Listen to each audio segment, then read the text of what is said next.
Caught in the crossfire of this year's Tour de France, the yellow jersey has already passed through the hands of 7 different riders. But Le Maillot Jaune's tug of war ends today as the riders compete against the clock in a 36-mile individual time trial. Finally, this Tour is poised to reveal its true champion. Floyd Landis has declared he is out for nothing but glory in this year's race and will be unsatisfied with anything less than the Maillot Jaune in Paris. Despite one devastating blow to his overall status in stage 16, the American's pure determination has since reached unparalleled proportions. And with one epic comeback performance, he now finds himself 30 seconds away from a career-defining moment. Pitted against some fierce competitors, Floyd Landis hopes to make up those seconds in the battle for the final yellow jersey. All questions will be answered today. The Stage of Truth, Stage 19, now on OLN.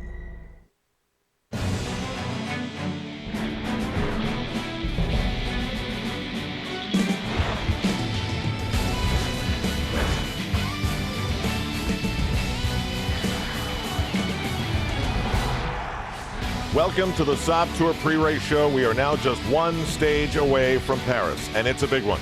Stage 19, an individual time trial of about 36 miles, one man at a time against the clock. And as this day dawns in Montceau-les-Mines, everyone will be chasing the yellow jersey worn by Oscar Periro. Carlos Sastre is 12 seconds back, and American Floyd Landis is just 30 seconds behind. But what damage Floyd Landis wreaked on the peloton as you look at the names of Menchov, Dessel, Moreau, Zubeldia, and Rogers, who couldn't touch his effort in the Alps. And the other American stories, Leipheimer, Van de Velde, Hincapie, Horner, and Zabriskie, have to wait for yet another Tour de France in some other year. Welcome to our mobile OLN studio as we get set to see the individual time trial on OLN today. Hi, everybody. I'm Al Troutwig. We talk in sports a lot about dreams. Sometimes they come true, other times they don't.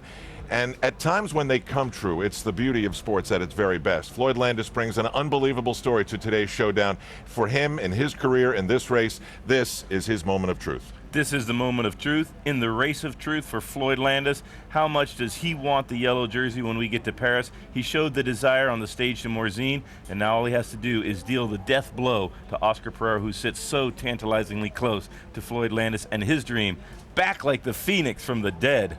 So what might we expect? Well, we have some evidence, although it came hundreds and hundreds and hundreds of miles ago. Stage 7, the first individual time trial of this Tour de France. We started to see the desire of Australian Cadel Evans that day. Cadel Evans doing a very good individual time trial. He's a climber, and that was an indication that Cadel brought his best form to the Tour de France in his life. Andreas Kloden had a solid ride. He had a bit of a yo-yo ride in the Alps. Some days good, some days not so good, and he's about 2 minutes behind Floyd Landis to start today's stage. He's a very good time trialist. That's his specialty. Of course, Floyd Landis, he was the best man of the GC riders in the time trial. When we saw a lot of the top riders disintegrate on the roads in stage number 7, Floyd Landis turning in the best performance of all the GC contenders on that particular stage. He was second that day. Sergei Gonchar was the fastest, but he has faded away. They lost Ivan Basso, but CSC has a new star. It's Carlos Sastre. Carlos Sastre also do a surprisingly very good ride in the time trial, and Oscar Periro did a solid ride, but let's not forget he lost 1 minute and 40 seconds to the effort put in by Floyd Landis on that day.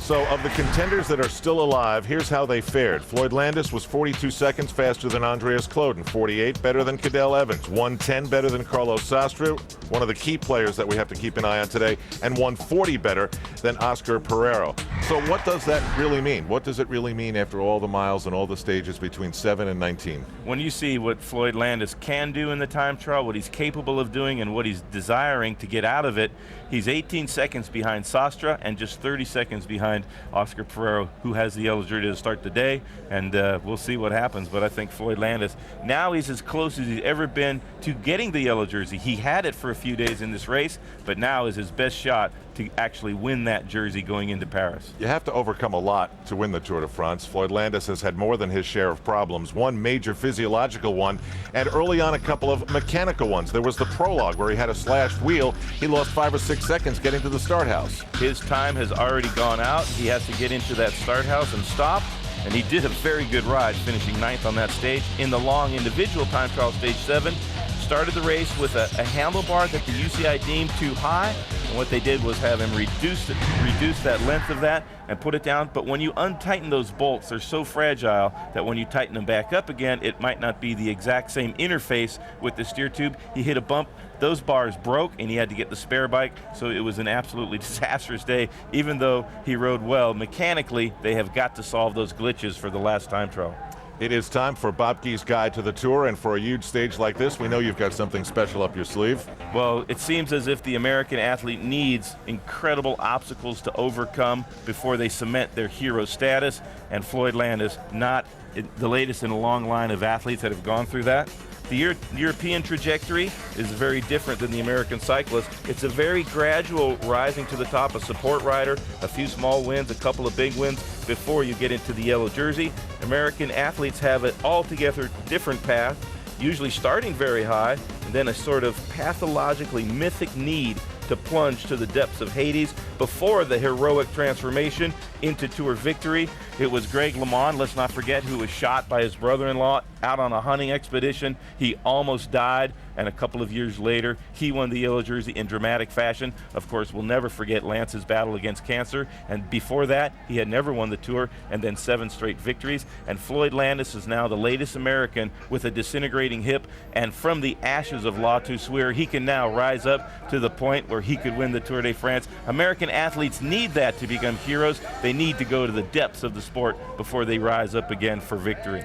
As we look forward to the conclusion of this year's Tour de France this weekend, culminating tomorrow in Paris, OLN looks forward to a major announcement today under its new banner, which begins this fall. Versus OLN will cover, and Versus will cover live, the Amgen Tour of California, beginning in San Francisco, ending in Santa Clarita in the south part of the state. You have seen this race. It has to be beautiful. It's an absolutely gorgeous bike race. It goes down the Pacific Coast Highway. Floyd Landis dominated the time trial this spring in February, and he's carried that momentum through here to the Tour de France. It's the most beautiful race in America and one of the toughest in the world. It's a great way to start the season, starting in February, and we will be there. In February. Now we're talking July, and we're talking France. We're talking individual time trial. Can Floyd Landis repeat what he did in Stage 7 and beat Oscar Periro by 30 seconds and Carlos Sastre by 18? We will see today as one by one they come out of the start house in Stage 19 of the 2006 Tour de France. The 2006 Tour de France pre-race on OLN is presented by Saab. Once you've built jets, you don't build just another car. Saab, born from jets.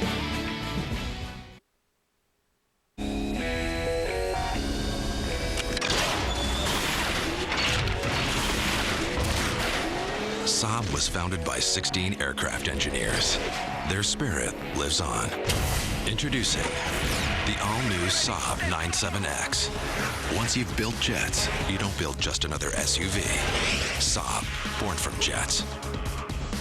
Take flight in the 97X SUV for under $39,500. This week, OLN Survivor Wednesdays returns with an earth-shaking season. Brace yourself for Survivor Vanuatu Islands of Fire. Go! The gender war is about to explode. Picking them girls off one by one's what it's going to be about. We're out for blood now. Hot drama. It's definitely personal. Screw you. Molten tempers. You're messing me up! Steamy situations. She's hot. Guard! What are you doing? It's enough to cause an eruption. Survivor Wednesdays Vanuatu begins Wednesday at 7 p.m. on OLN. We're all set at Stage 17 at the finish line in Montceau-les-Mines. It's the individual time trial of 57 kilometers. Normally that canal is lined with barges. Today the finish line is lined with fans, hours ahead of the arrival of the first riders in this 35-mile track. It's like going up and down Manhattan 2.5 times. The Tour hasn't been here in a while, and we look forward to something very, very special. Now the map, presented by AMD. Is this course worthy of deciding a Tour de France? The Grand Boucle is almost complete. The big loop around the country, counterclockwise from Strasbourg. We're not far from there, and we can see the bright lights of Paris. This is a very testing course, 57 kilometers from La Creusot all the way up to Montceau-les-Mines. It's testing, a lot of rolling hills, quite technical. It is for all the marble also. Alan Bob now joined again by Paul Sherwin and Phil Liggett. As we look to the history of the Tour de France, we know that the individual time trial can really deliver some drama. None better than 1989 when Greg LeMond was told, it's impossible, Greg. You're down by 50 seconds and it's only a 14-mile time trial to the finish line in Paris. Well, he put up an amazing time.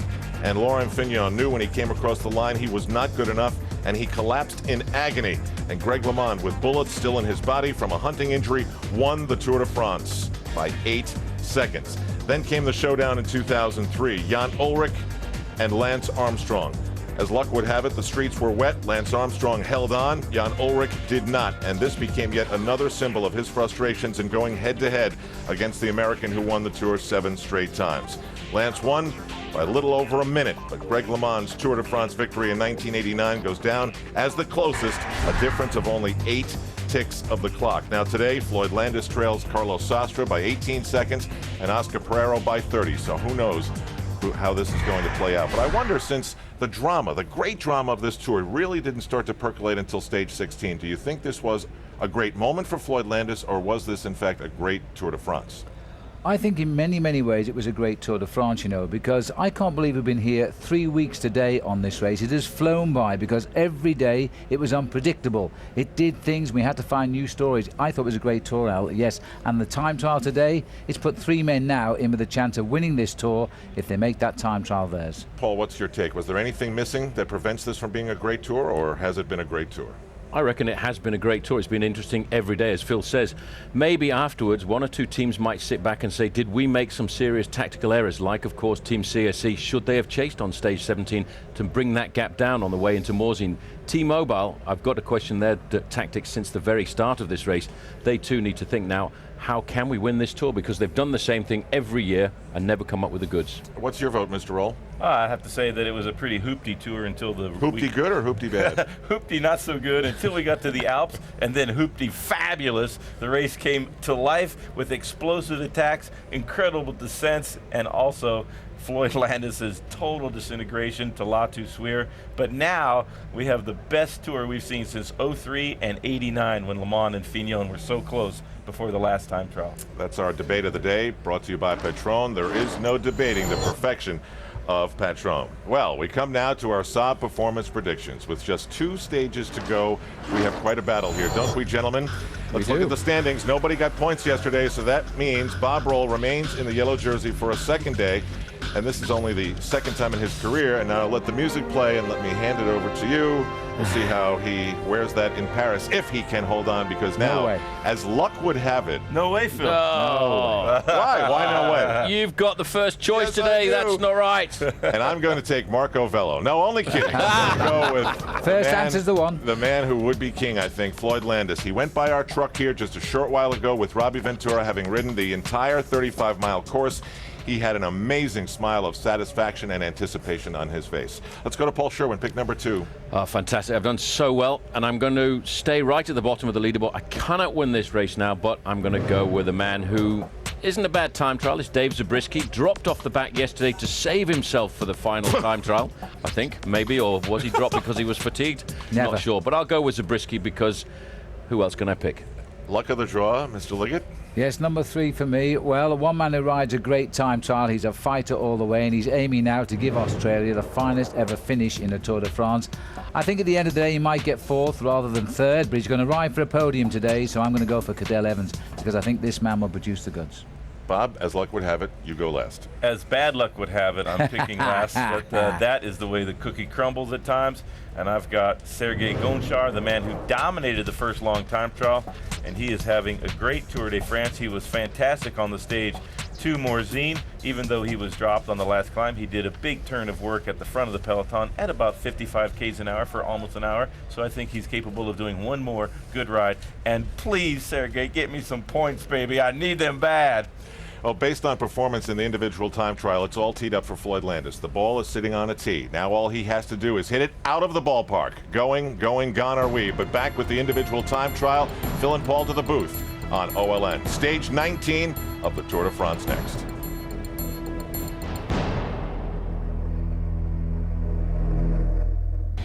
The 2006 Tour de France pre-race on OLN is presented by Saab.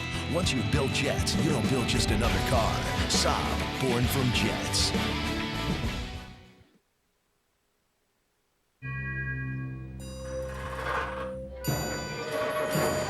Pressure, enemy of engines.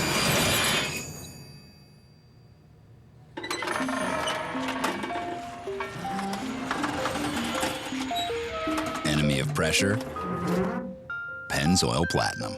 It's the full synthetic with adaptive molecules that continually join forces to help conquer the enormous pressure inside your engine.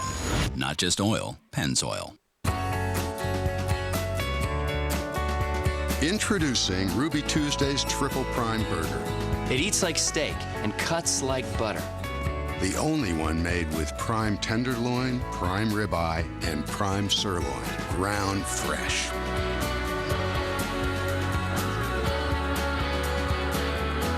The moment you taste a great burger, you know it. The new Triple Prime Burger, Ruby Tuesday.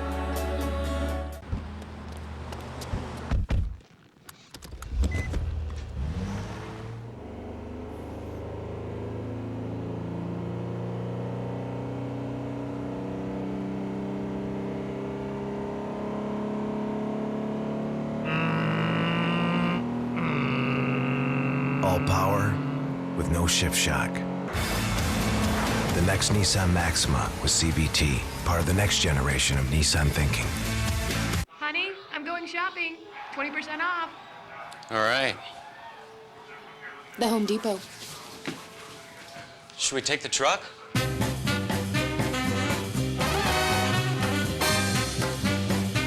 You've got a lot of stuff to paint, but not a lot of time. The new Wagner Power Painter with innovative lock-and-go cartridges lets you go from staining to painting in a snap. Wagner, paint fast, paint smart. We don't. Bicycle Village, the ultimate bike shop. Bicycle Village has Colorado's largest selection of bikes, from tandems to trikes to top-end bikes. All the best brands and the largest selection. Over 1,000 bikes set up and ready to ride from the brands you want, like Trek, Specialized, Raleigh, Lightspeed, and more. Only Bicycle Village offers same-day bike service to get you back on your bike quicker. Plus lifetime tunes and an unbeatable performance guarantee on every bike we sell. And we always guarantee the lowest prices. Bicycle Village, the ultimate bike shop. Fact one, Ed Mozart Chevrolet dealerships sell almost 3 times as many Chevrolets as any other dealer in Colorado. Fact two, we have the greatest service. Nobody even touches our award-winning service. Fact three, because of our size, we have the greatest selection. And fact four, we give you the greatest value. Thank you. Today is the day the Tour de France will reveal its closest secret. Who will win in Paris tomorrow? In one of the closest races ever, it has all come down to today's time trial for the top 3 contenders. The ultimate test against the clock will unmask the strongest rider of them all. Current leader Oscar Periro sits in yellow, but he will need the ride of his life to keep his lead. His fellow countryman Carlos Sastre, he's his first rival and sits only 12 seconds behind. Does he have what it takes to emerge as the victor? Just 30 seconds separates Floyd Landis from the biggest achievement of his life. He's done the impossible and fought back up to 3rd position. But for him, only first will do. He's vowed that this is his day and he will make it over the line to become the champion-elect of the Tour de France. The clock will decide who will be riding in yellow on the Champs-Élysées in the race of truth, and who will win the Tour de France overall. Yes, it's the time trial, next on OLN.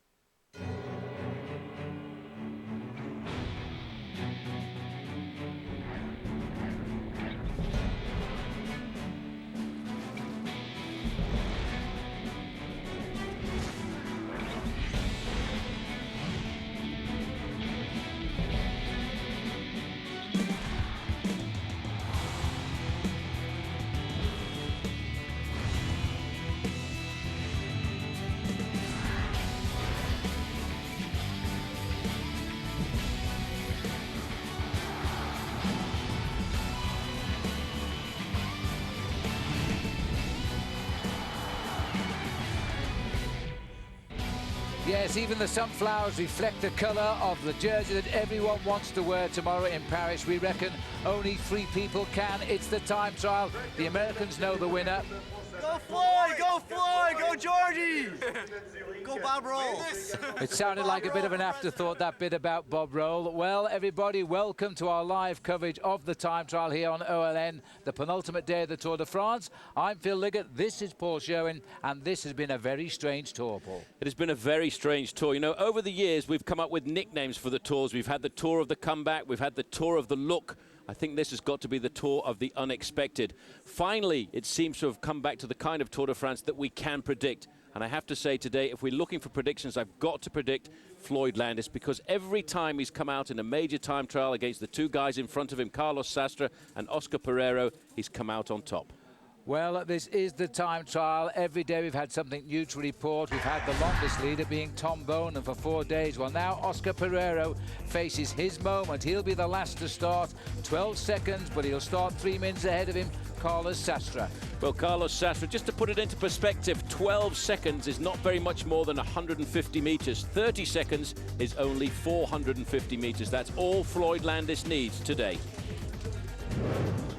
Yes, well, the time trial, of course, is underway. Dave Zabriskie hasn't let the side down at all. He's set the early best time, and this is him out on course today. And as he arrived at the finishing line here, he improved on his second best time at the 3rd check to come in with a 1:11.20 time.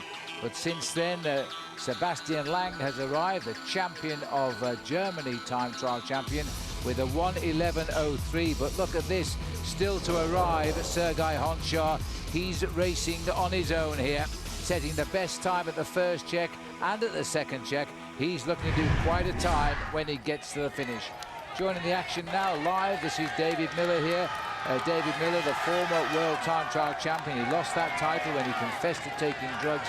He is not affecting the leaderboard at the moment. He hasn't appeared in the top 5 at any of the leaderboards so far, but David Miller really, I think, Phil, probably quite happy just to be getting round this Tour de France this year. After all, it's his first race on his comeback. This is David Miller as he now continues his journey around. He's heading for his 3rd check at the 51-kilometre point. Back into the start house.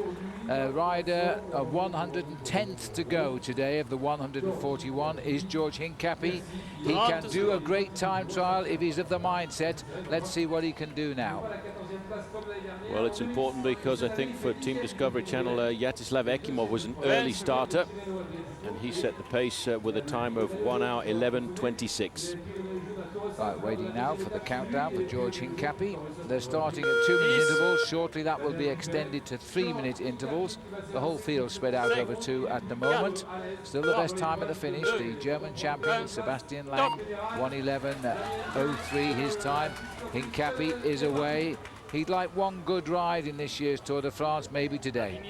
Well, he's a good rider when it comes to the individual time trial, but he doesn't have the motivation, I wouldn't think, of riders like Floyd Landis, Carlos Sastre and Oscar Periro, because at the end of the day, one of those 3 riders is looking for a yellow jersey, and that's the added motivation that you need to really push your body into the pain that the individual time trial brings. Looking at Jens Voigt here, coming up to the 2nd check out on the course. And he's slipping off the leaderboard here. Best time here is still Sergei Honchar in 41 minutes and 19 seconds. And this is Floyd Voigt, who continues. You see the time there of an incredible time. In fact, if Honchar realizes the time he's projected to do, which is just inside 1 hour 8 minutes, I think he will eliminate Robbie Hunter of South Africa, who's done a terrible time, and it's a 25% elimination today. Well, this is Hincapie settling in now. He's been on the road for just a minute, heading out to his 1st time checkpoint. Honchar's the best man there. He got there in 19 minutes and 47 seconds for 16.5 kilometres, a little more than 10 minutes. Of course, the big men will start in the last 3 today. Floyd Landis will be the last rider to go as the riders continue to finish here.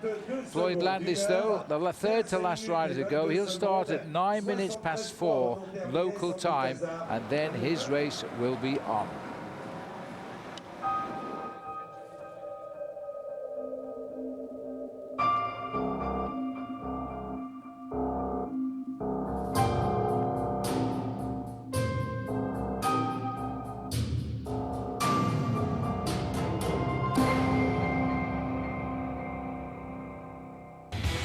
2006 Tour de France on OLN is brought to you by Saab. Once you've built jets, you don't build just another car.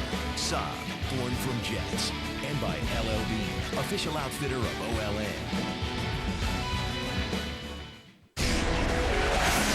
Saab was founded by 16 aircraft engineers. Their spirit lives on.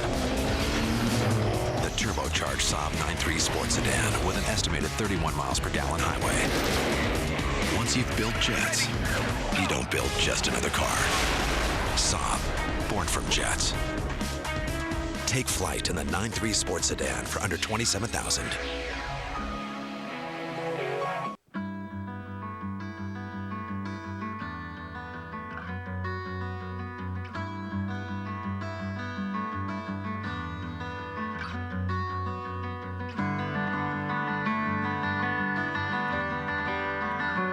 LL Bean gear.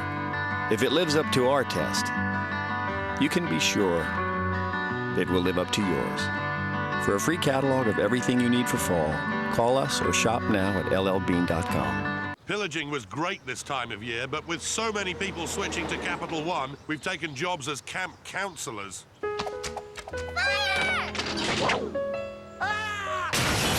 Burnt a village to the ground, doo-dah, doo-dah. We're not exactly role models. For low rates and great rewards, switch to Capital One. What's in your wallet? Put your backs into it! It's been a race for the ages. They burned rubber at the start. They caught fire at the end. There've been ups and downs in one of the most wide-open races in the history of the Tour. After 19 stages and over 2,000 miles, the end is in sight. And the Maillot Jaune will be worn for the last time by the next king. The Tour de France, Stage 20, tomorrow live at 7:30 a.m. on OLN. Brought to you by LL Bean.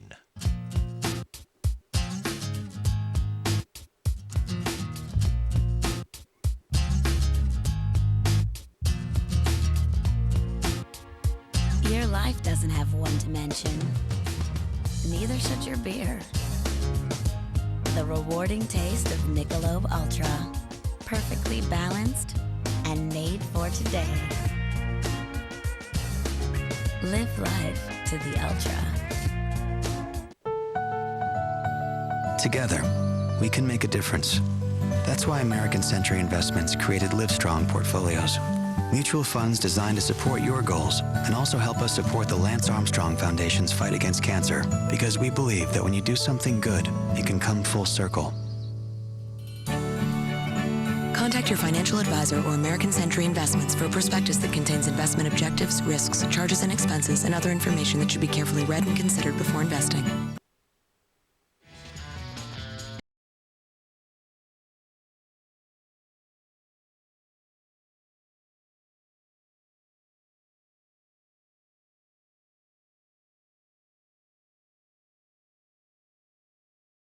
The Lenovo Jersey leaders after stage 18, and there we have still Oscar Periro in a very precarious yellow. Robbie McEwen consolidating. He's led for 15 days in the green jersey competition. Damiano Cunego, 2 jerseys for him in the white competition. Best rookie Michael Rasmussen is going to certainly carry that polka dot jersey all the way to Paris for a second year in succession. This is Garzelli now coming up to the second time check here, and a little bit off the pace. Nothing to gain for him here. Just a solid ride.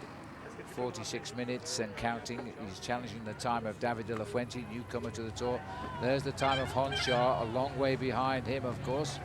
41.19 the time for Sergei Honchar. This is George Hincapie out on course. He looks as though he's settled in nicely. Even he does seem to have a problem though with the computer sender, which is on the forks here on these carbon fiber bikes. The forks are very big, special cabling required, and it may have moved a little bit. It's just annoying, I think, more than being a problem. Tried to pull it off the wheel there. Here we are now with live pictures again. That was a flashback. It's a nice undulating course this, but it really is a great course. Floyd Landis has been around the course early this morning. He said it was a fantastic course. Very, very happy with that for sure. That was Pavel Paternos coming up towards the line, and at the moment he is in 9th place. That's a good ride by Pavel, who's finishing the tour yet again on the Discovery Channel team.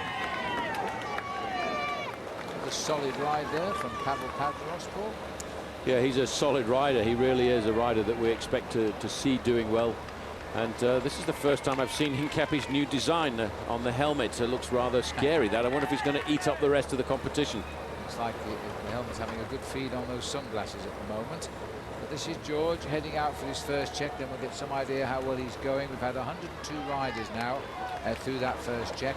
But the men that really count are still round the back in the start area, warming up, waiting for the clock to call them to the line. The last 3 men to go: Landis, Sastre, Periro. Surely the battle for the final yellow is between one of those 3 riders. Well, while we're looking here at George Hincapie. Paternos is in. He's got a 9th place, don't forget, Pavel Paternos. Good results for the team Discovery Channel. George has settled back in. He's looking pretty good, Paul, but he's not really enjoyed his tour this year, I don't think. No, well, let's not forget he came to this tour expecting to be a challenger for the overall victory, if not at least, the very least he was hoping for out of this tour was in fact a podium position, and he's lost himself, Phil, an awful lot of time. He lost quite a bit of time in the first time trial too, because he there only finished 24th, but he's lost over an hour in the overall classification. Sitting 17th overall. Oh, sorry, no, that was a long time ago. We've dropped a bit further away than that now. Yeah. Situation at Montceau-les-Mines, that's when we finished there. Lang, a 1:11.03. David Zabriskie, a very good time trial, is sitting 17 seconds off. Then Vyacheslav Yekimov, another great ride from him, 23 seconds off the pace. And Grabsch of the Phonak team at 25 seconds.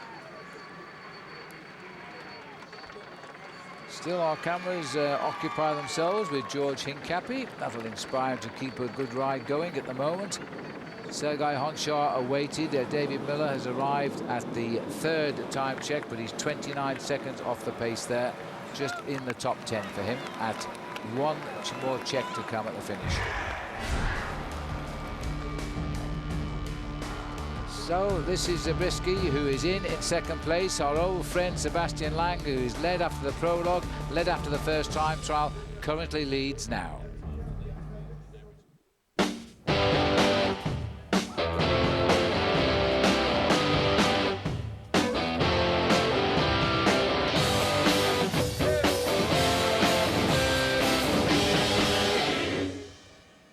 I live strong for my little brother. I live strong for my mom. For my wife. For my teacher. For my grandma. I live strong for Pops. For strength. For my family. I live strong for my hero. For my best friend. I live strong for my grandbabies.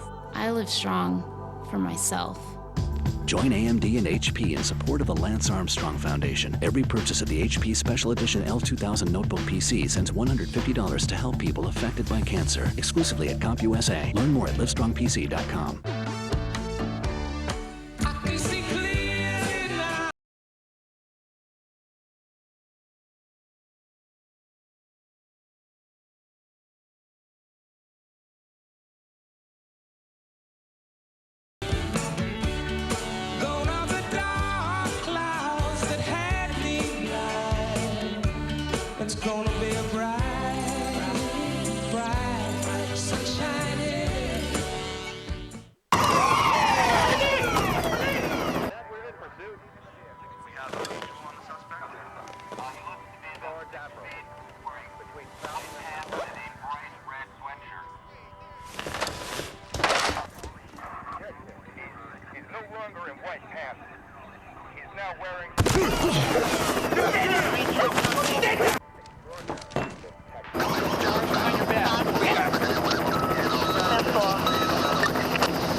Serves up more WTT Sunday when Martina Hingis leads the defending champion New York Sport Times up against Todd Martin and the Boston Lobsters. World Team Tennis presented by Advanta.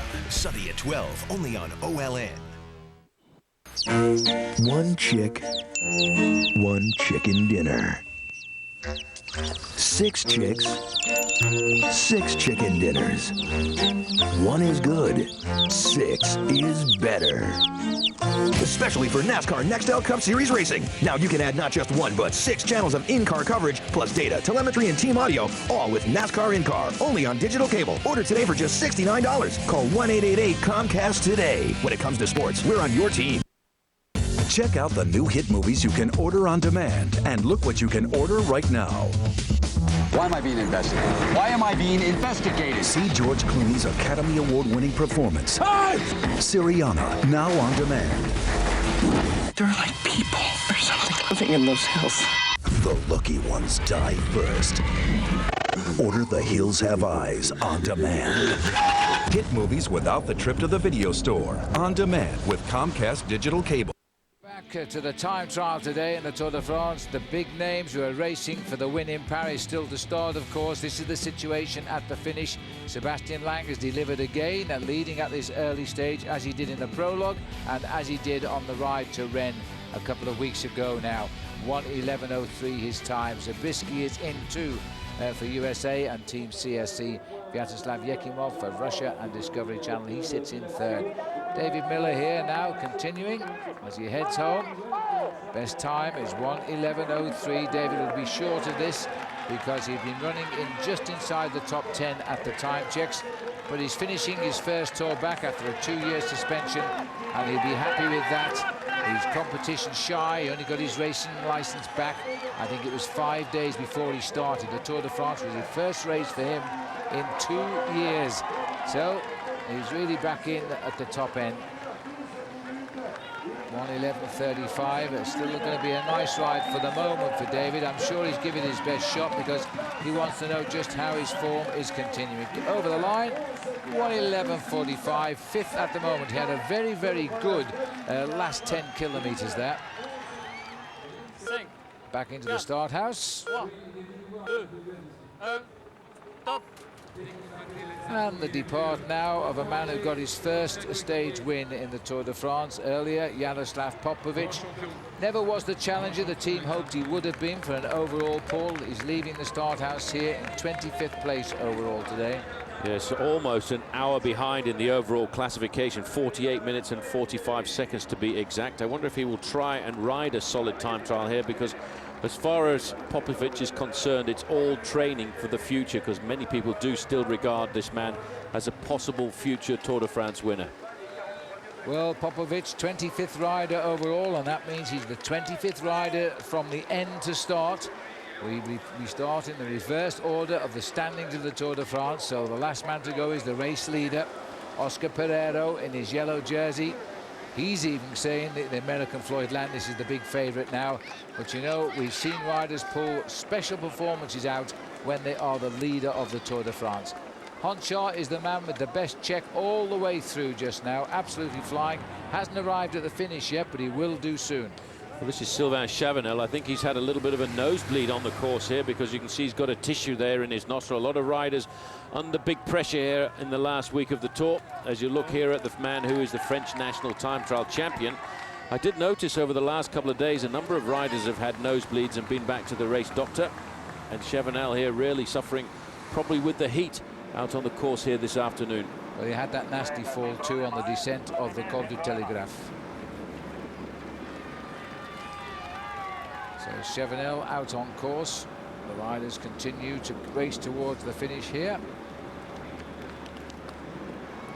Vladimir Karpitz, the former white jersey winner of the Tour de France.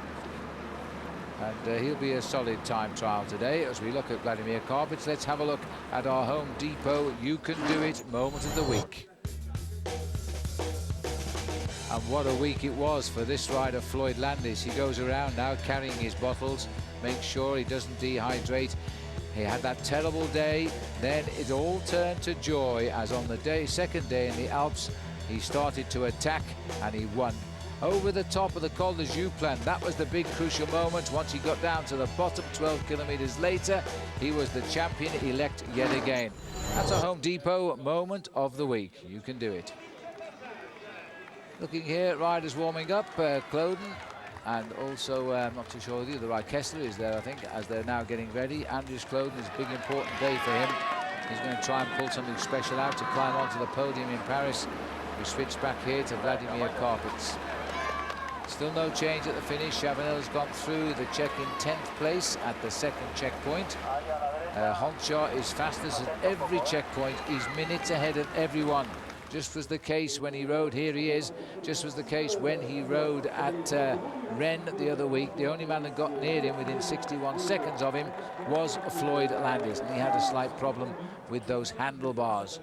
Well, this is going to be an amazing time here, and if he beats 1:08, I think he will eliminate the teammate of Floyd Landis, Robbie Hunter of South Africa. And what a shame that will be. Robbie, obviously we saw him finish, he shook his head.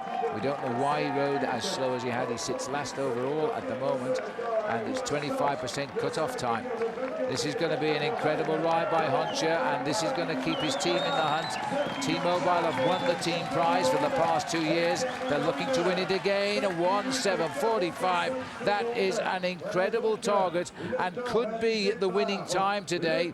Won't affect the destiny of the yellow jersey. He did wear it, remember, when he won the time trial up in Rennes, but he may be on another great moment here.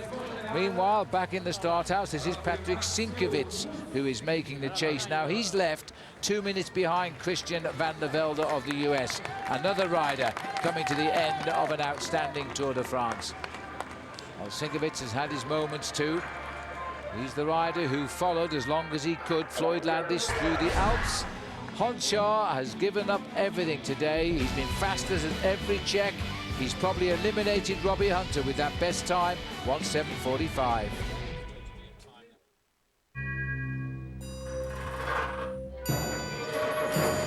Pressure, enemy of engines.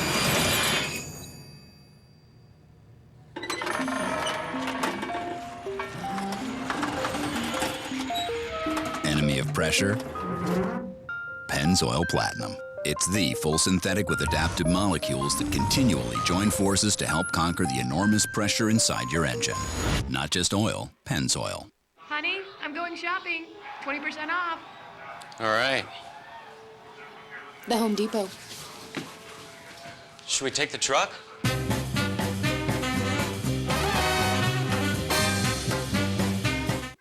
The German word for safe is sicher. The Portuguese word for firewall is muro de fogo.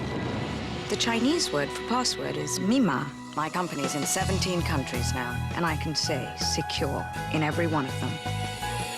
Dynamic networking from AT&T identifies security threats before they're problems, so Jane's confidence grows right alongside her company. The new AT&T, your world delivered. You've got a lot of stuff to paint, but not a lot of time. The new Wagner Power Painter with innovative lock-and-go cartridges lets you go from staining to painting in a snap. Wagner, paint fast, paint smart. OLN's having a summer bash, and we're bringing the punch. Every Thursday, it's Fight Night, featuring live bouts and classic clashes. The best little leaguers from around the globe swing for the fences at the Cal Ripken World Series. Plus, World Team Tennis smashes right through to the finals. The Battle of the Sexes explodes on Survivor Vanuatu. And no bash is complete without the beat.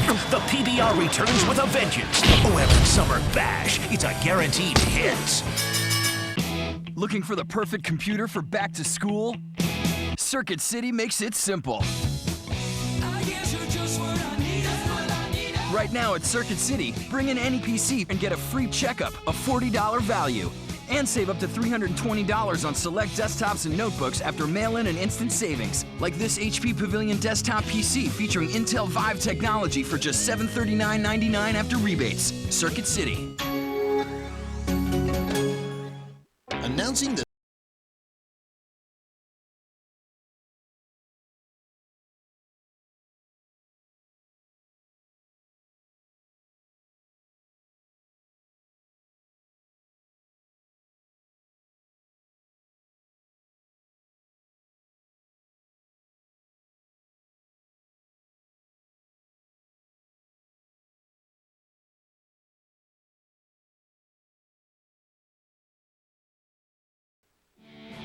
Welcome back to the Tour de France on its day of reckoning, the time trial here. This is the arrival of Sergei Gonchar. He's gone back on top of the leaderboard just like he did 2 weeks ago at Rennes.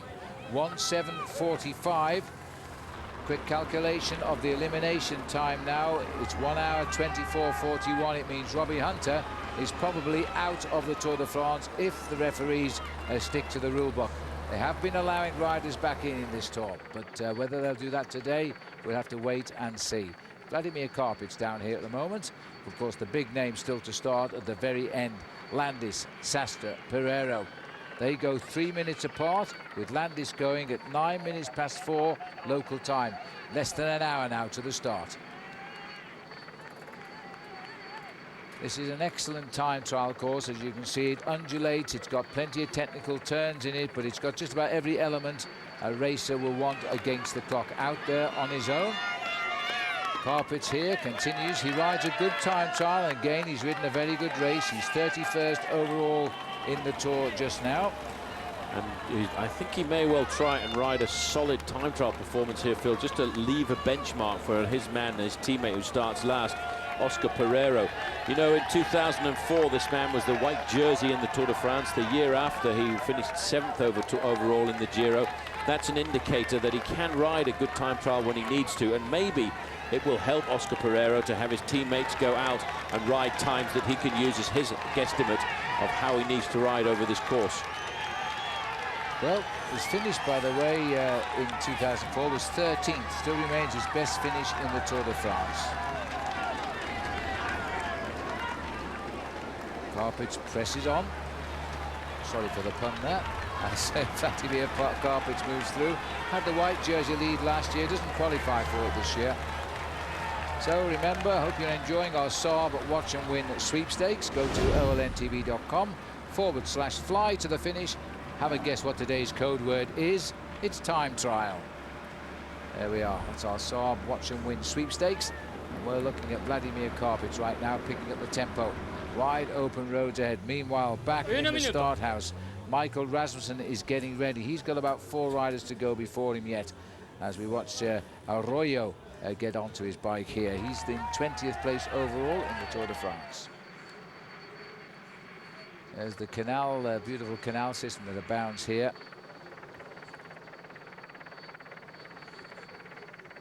The canal locking system down there, which this is very popular holidaying area here on the canals as you cruise down. And it's part of the race today because they come over the top of this bridge as they continue, and that looks like Vladimir Karpitz just flashing by. Yes, it was.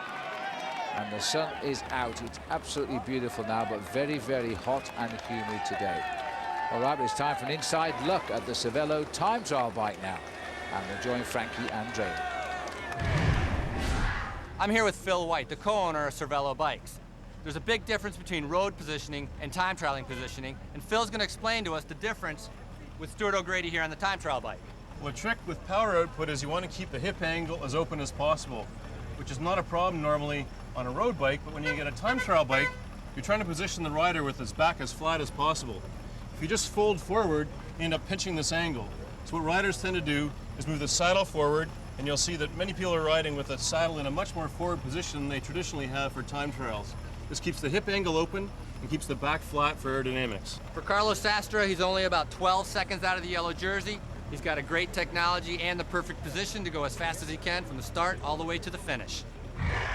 And Stuart O'Grady currently sitting in 10th place at the finish today, so it's worked for him. A 1:12:31 his time for the course today. A 1:07:45 is the best time. Another amazing performance from the Ukrainian rider Sergei Gonchar. Remember, T-Mobile are racing for fast times today to try and stitch up the team victory tomorrow, which would be for a 3rd time straight. Still to go. The men who matter. We're getting closer. We'll take a break. A wide open tour comes down to this, the final weekend. Saturday, the ultimate time trial. Sunday, the final sprint. A new king will be crowned. The Tour de France Enhanced, tonight at 8 on OLN.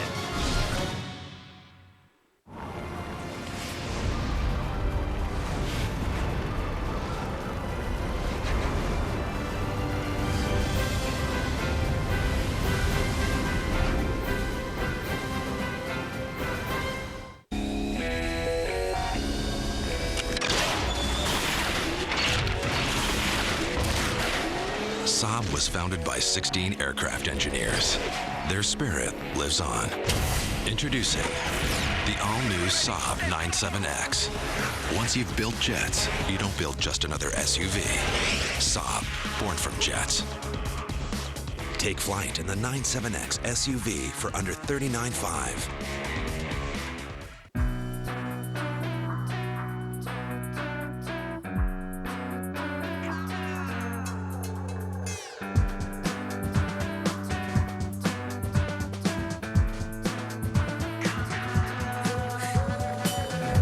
Your life doesn't have one dimension. Neither should your beer. Michelob Ultra. Because you do more. It does too. Live life to the ultra. The hit movies you want to see are playing this week on In-Demand pay-per-view. Why am I being investigated? Why am I being investigated? See George Clooney's Academy Award-winning performance. Syriana, now on pay-per-view. They're like people or something living in those hills. The lucky ones die first. Order The Hills Have Eyes on pay-per-view. On In-Demand pay-per-view. Get it now from Comcast Digital Cable. Tour de France, one way or the other. Sergei Honchar has finished his race of truth, way and far away the best time in 1:7:45 just now. 3 minutes 18 seconds quicker than Sebastian Lang and 3:45 ahead of Dave Zabriskie. So we're looking at Matteo Brusegin, the Italian champion now. He's looking to get a good ride today that will confirm him. With the right ride, it could give him a top 20 finish in the Tour de France, and that would be his best ever finish in the Tour. So as the riders finish, there's one rider coming up to the line here. This is De La Fuente. As he heads into the finishing line, a man that first Tour de France for him, finishing it a little bit tired. He's tried to battle for that King of the Mountains jersey. Hasn't quite worked out for him, but he has worn it in his first Tour de France. Maybe next visit he will win it. He's having a good tour though. 1:15:43, 33rd time for him, and just 1 day to go to the finish. He'll make it, so he can go and have a little bit of a rest. Now we'll have a look now at our Pennzoil Platinum Performance moment.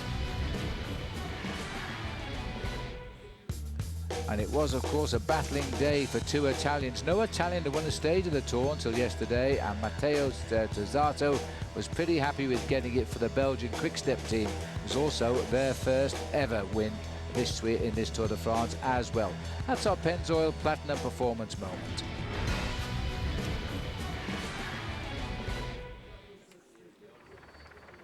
Looking down here at Popovic again just now. Jaroslav Popovic in his second Tour de France, heading for the finish again. 12th last year when he won the white jersey competition. This is Rasmussen now, who again starts the final time trial in the polka dot jersey. He was fighting for third place last year. A terrible, terrible ride. He fell off, he punctured, he changed bikes. He lost everything. He slipped away to finish in 7th overall. He was, though, the winner of the King of the Mountains. He will be the winner of the King of the Mountains again tomorrow. And currently, at the moment, overall in the race, he's sitting 18th. Yes, but he came out of the Pyrenees, Phil, as low as 35th in the overall classification. That's something that he didn't expect was going to be the case.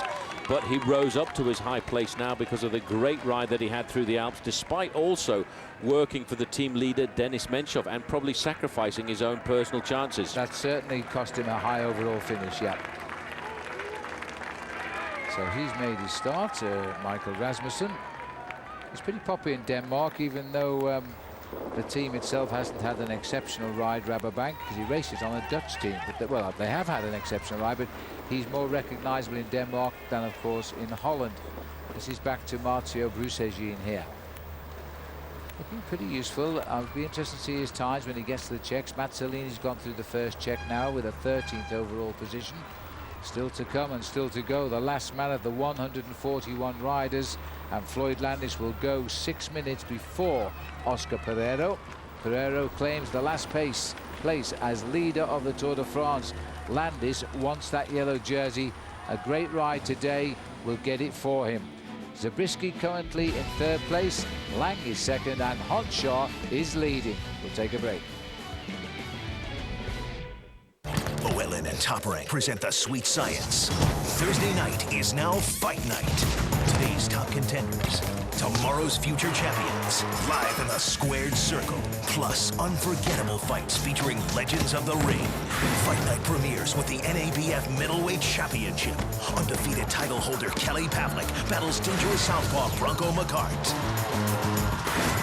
Fight night premieres Thursday at 9, only on OLN.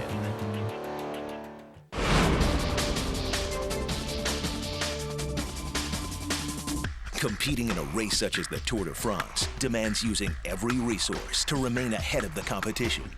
So when the best in technology joins forces with the best in bikes, the sky's the limit. That's why Team Discovery relies on Trek bicycles, developed on powerful AMD processor-based computers. AMD came in and started just upgrading the equipment that Trek was using and providing them the tools to where they could build bikes for us faster. They've been able to decrease the prototype times, by using AMD technology from 8 months, which is a season in cycling, to 4 weeks, which is the gap between a major tour. AMD technology is enabling Trek to design state-of-the-art road, climbing, and time trial bikes that are truly cutting edge. By providing sophisticated solutions that have advanced bike design, testing, and overall communications, AMD and Trek together help Team Discovery optimize racing performance. And those two companies together, they work very hard on getting us the best possible equipment. The lightest bike, the stiffest bike, fastest bike. They're ready to give us other opportunities that we don't even think about. We get the best equipment, but also the guys know that everything is taken care of.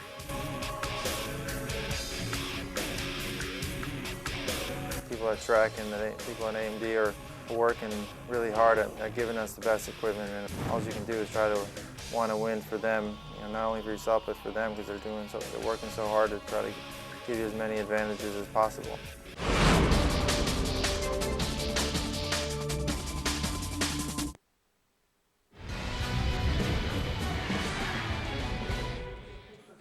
Welcome back as we rejoin the time trial here. Marcio Brusagin is the man we're looking at, wearing the colours of the champion of Italy.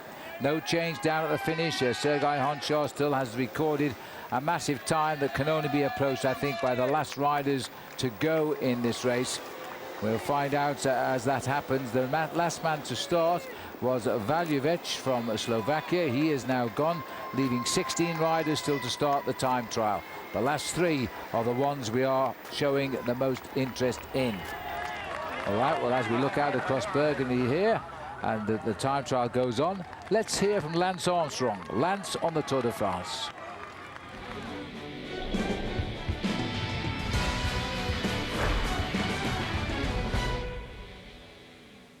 The thing that makes any bike race hard is the competition, and there's no greater competition than at the Tour. I think the Tour is the hardest. I mean, obviously the terrain is hard. If you consider the Alps, the Pyrenees, the time trials, the wind in the first week, the stress of the first week. Those are all hard things. I mean, you could argue that the Mortirolo is harder than Alpe d'Huez, or that Angliru is harder than the Vuelta than Alpe d'Huez, but there the peloton isn't the same. I mean, there's no incentive, or there's incentive, but there's not the same incentive that there is the Tour. Yes, and today's Lance On brought to you by the Nike 10-2 collection, inspired by the man himself. Learn more about Lance and 10-2 at wearyellow.com. Well, we're looking now as the race continues on here at the start house now. This is the man who is looking for a white jersey today. This is Marcus Foten. He knows a great ride, and he's starting just ahead of his main rival. Damiano Cunego will give him white. So 5 seconds the difference between Foten and the man that's closest to him, Paul, is the next man to chase him in the time trial. Funny how these things work out, isn't it? Funny how life is on these occasions. Marcus Foten, I think, is the better individual time trialist, but Damiano Cunego has ridden very well, Phil, in the last week of the Tour, and that's risen him up. He was actually going into the Alps 22 minutes behind this man in the white jersey competition. He's currently 5 seconds ahead. But this man is the better time trialist, we'll see, because if he's tired, he won't beat Cunego. Cunego has enjoyed his first Tour de France, and I suppose it's fair to say Marcus Foton has had a lot of success here as well. He's off and running now, looking for a time to beat Damiano Cunego. So he's got a long way to go yet. Looking at the checkboards, nothing happening at all. Van der Velde's gone through again. Another great ride off Christian. He's gone through the first check, 11th best time, a minute 15 off Sergei Honchar, but only a few seconds, of course, off everybody behind Honchar. Honchar was so far ahead of the field there. So that's a very good start for Christian van der Velde, who's coming to the end of his finest ever tour, that's for sure. On Team CSC. If you wonder why we haven't seen Christian van der Velde, by the way, I should point out that our host cameras go where we have no control, so we can only see what we can see. Looking at Marcus Foton, a little bit of a wobble there as he makes the round on that bend. Now, don't forget, next Sunday, take the tour that had it all for another ride. Controversy, the comebacks, the heartbreak, the heroes. Relive this epic event in a 1-hour tour special. The Men Who Would Be King. That's next Sunday at 7 p.m. with a re-air at 1 a.m. Eastern Time. Right here on OLN. A complete recap of the Tour de France. Still looking at the shoes here of Marcus Foton as he continues now to aim for the white jersey return, which is being worn today by Cunego. So Foton nicely settled in. The Christian van der Velde, the rider through the first check with an 11th best time, minute 15 off. Mikel Astalotza, he's gone through way off the pace at 46th in the second check. And Georg Stocznik, he's a rider we haven't mentioned the whole tour, Paul, Georg Stocznik. I'm surprised because we expected something from him in the mountains. Yeah, he's actually been sick for the last few days. He's had a little bit of a problem with bronchitis. As we look now at Damiano Cunego, at 22 years of age, this man was a winner of the Giro d'Italia. He's fought back from a 22-minute deficit in the best young rider classification to turn it into a 5-second advantage. But I think, Phil, advantage must go to Marcus Foton because Foton finished 7th in the individual time trial into Rennes. Yes, I think so. He knows it, but he'll give it his best shot. Damiano Cunego, a rising star of Italian cycling, that's for sure. He said he may not come back to the Tour de France next year. This is his first attempt. He's finishing, but he will be back in the long term to ride it again. Pressure's always on an Italian to do well in the home Tour of Italy, but of course it comes some 3.5 weeks before the Tour de France. He finishes just before the Tour de France, 2.5 weeks, 4 weeks. So young men can't ride both, I don't think. But I admire the way he's ridden this race in the mountains. Yeah, absolutely. So Cunego's chasing this man, 3 minutes behind him. If Marcus Foton isn't too tired, then he'll be in the mood to do something special today. Honchar leads at every check, and so therefore Honchar is still the leader at the finish, while at the other end, which is only about 15 miles away, by the way, as the crow flies, there is Periro warming up and looking pretty relaxed. He's getting a bit of a sweat on, not surprised, very hot and humid today. Sastre will be doing the same, and so too will Floyd Landis. Those are the 3 men looking for the final yellow jersey when they start, and at the moment they're going to start in about 34 minutes time for Floyd Landis. And we see Levi Leipheimer, he'll be among the next to start. He sits 13th in the Tour and wants a place in the top 12. He'll be up next when we come back.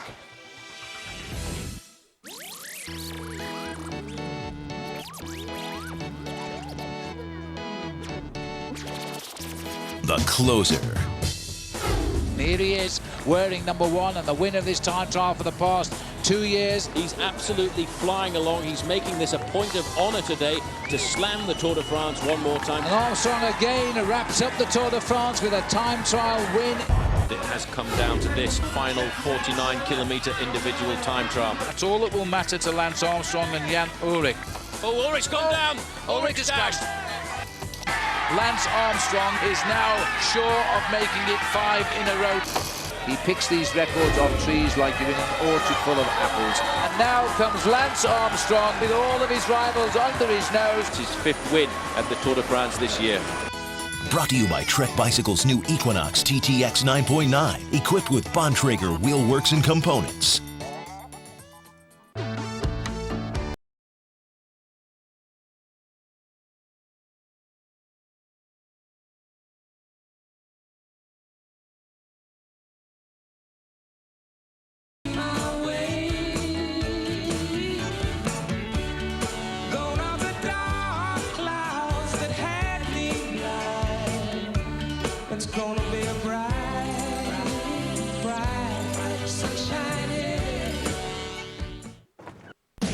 Bicycle Village, the ultimate bike shop. Bicycle Village has Colorado's largest selection of bikes, from tandems to trikes to top-end bikes. All the best brands and the largest selection. Over 1,000 bikes set up and ready to ride from the brands you want, like Trek, Specialized, Raleigh, Lightspeed, and more. Only Bicycle Village offers same-day bike service to get you back on your bike quicker. Plus lifetime tunes and an unbeatable performance guarantee on every bike we sell. And we always guarantee the lowest prices. Bicycle Village, the ultimate bike shop. 40 years ago this summer, I sold my first vehicle. I quickly realized that if I could earn your trust and respect, I could build a very successful business. For the past 40 years, I've worked every day to earn your trust and respect by delivering you great value vehicles and quality service at a very fair price. Thank you for your business.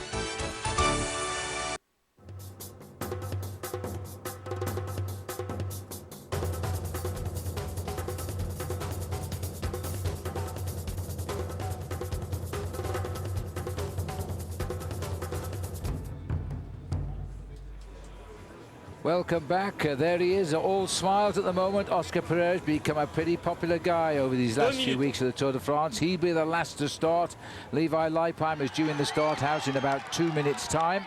He'll be underway then, and that means we will have the top 13 riders left to start in the Tour de France once Leipheimer goes. Still with Damiano Cunego. Remember that Sergei Honchar is still the leader here at 1:07:45. Let's have a look what George Hincapie is doing. Well, he's slipping away here. There's no incentive for him now to do a great ride. That's the problem. Well, he was 19th at the first time check, and he's probably going to be at around about the same position coming up to the second time check. It's completely different, Phil, the attitude coming into the final time trial at the Tour de France as it is coming into the earlier one.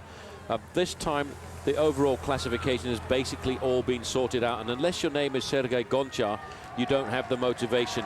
This is a man that everybody knows, the king of all time as far as I'm concerned, Eddie Merckx. I wonder what 10 means. 10 seconds to go, possibly, as he sits in the car. He looks fit himself. He rides his bike, of course. He's waiting to follow probably the last riders in the race today. Marcus Foten continues on looking for that white jersey. He can't affect the overall destiny, though, of the yellow. We reckon only 3 riders can do that. They're still to go. Here we are, back down to the start house, and he's on the same team, by the way, as Marcus Foten, is Levi Leipheimer. Now, good ride by Levi required today. A little bit of a confidence booster for him as well. But more than that, he goes out 13th overall in this competition. He's yo-yoed. He had a terrible first time trial when he lost 6 minutes. He wants to prove now that that was just a glitch in the system. Leipheimer finished 96 in that first long time trial, 6:06 off the race win. All right, let's have a look at the Amgen overall American standings here so far. Floyd Landis looking for yellow today. He's 30 seconds off it. Levi Leipheimer, second best American, 13th at 15 minutes now. Van der Velde having a great tour, 24th. Hincapie, Chris Horner, Dave Zabriskie all arriving in Paris. We've lost 2 Americans, sadly. Bobby Julich crashed in the time trial 2 weeks ago. And before that, Freddy Rodriguez crashed in Belgium as we are racing towards Holland in the opening few days of the Tour. That's our Amgen overall standings of the Americans. And this is Damiano Cunego, the little star of Italy here. And what a great rider he is. But he's so young, he's inconsistent sometimes with his performances. He's only 24 years of age. Well, this will be a tough one for Cunego, Paul, whichever way you look at it. He's never, to my knowledge, ever won a time trial in a major race as a pro. As I say, he's 24.5 years of age, had 6 victories this year. And here he is coming to the end of his first ever Tour de France, and he's distinguished himself. Yes, I think when you win the Giro d'Italia at 22 years of age, you've got a lot of time to learn, and you don't normally reach your peak in the sport of professional cycling until you're 27, 28 years of age. Your body just gets that little bit of extra stamina. We're looking now here at Jean-Marie Leblanc.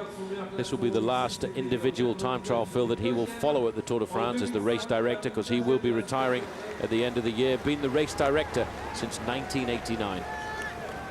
So he's set to complete his Tour de France. He rode it twice as well, by the way. So how about that? And he's now doing everything for the last time. Looking here at Cunego.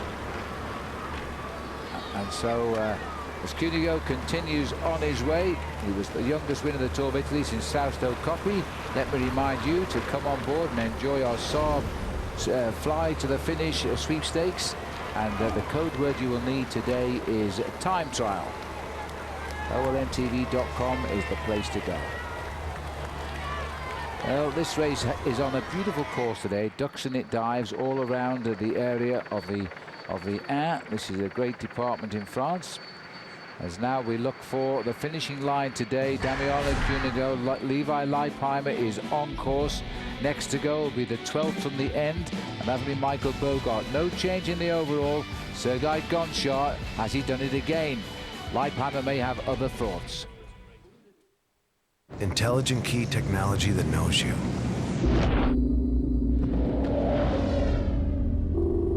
Seats that hug you. A ride that spoils you.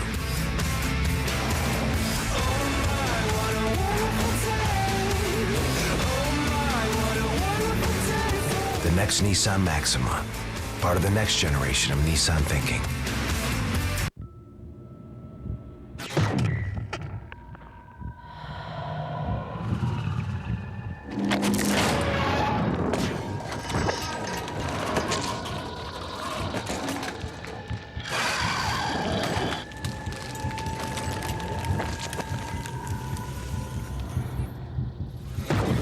Widescreen Lenovo ThinkPad Titanium with Intel Centrino mobile technology.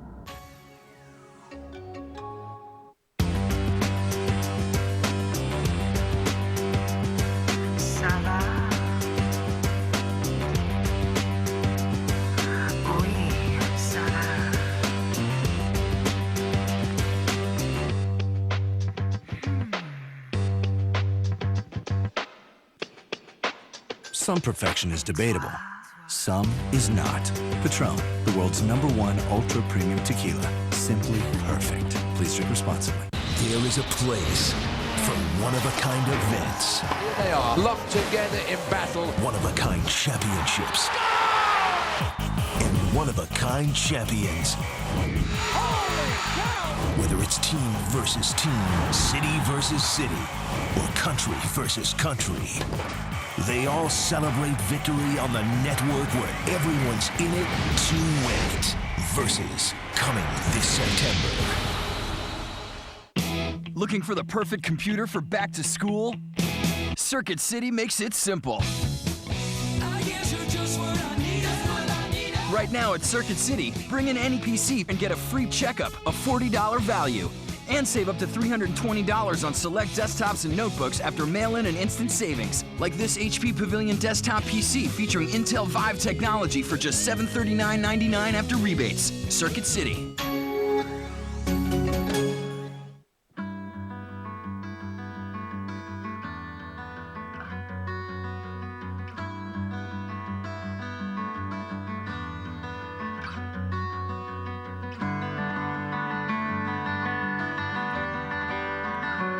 LL Bean gear.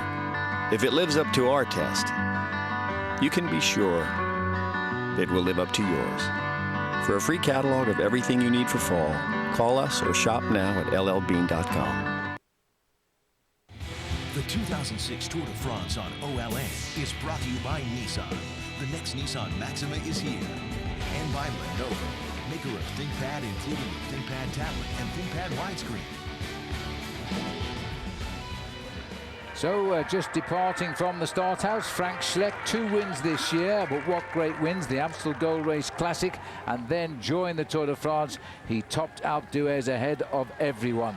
Looking at Eddie Mazzolini here, having a great Tour de France. Won't be too worried about his position here, but all of the T-Mobile riders are aiming for high finishes because they want a victory for a 3rd year in succession in the team competition. They've got the lead at the moment, that's why they're wearing yellow numbers today. But they know they've got to pack the leaderboard, and Honshaw has set them off to a great start because he has the best time with a 1:7:45. Mazzolini going through there, 17th best time, so he's right up amongst it, Paul, in their race to confirm themselves as the team champions again. Carlos Sastre warming up, got those special sunglasses with the built-in MP3 player. Just trying to get himself ready for probably the most important time trial of his career. He's basically always beaten Oscar Periro in a time trial. Only once did Periro beat him, and that was in a time trial in the Dauphiné Libéré. And looking at the time differences on that occasion, I think probably Carlos Sastre did not go for the time trial on that occasion. So the full big advantage for Carlos Sastre this afternoon. As we go back a little bit further up to see Damiano Cunego, we get a chance to see just what the difference is between him and the man he is chasing, Marcus Foden, at the first time check of the day. Still with Cunego at the moment as he continues to ride here before the crowd and enjoy life out on course. Important day for him.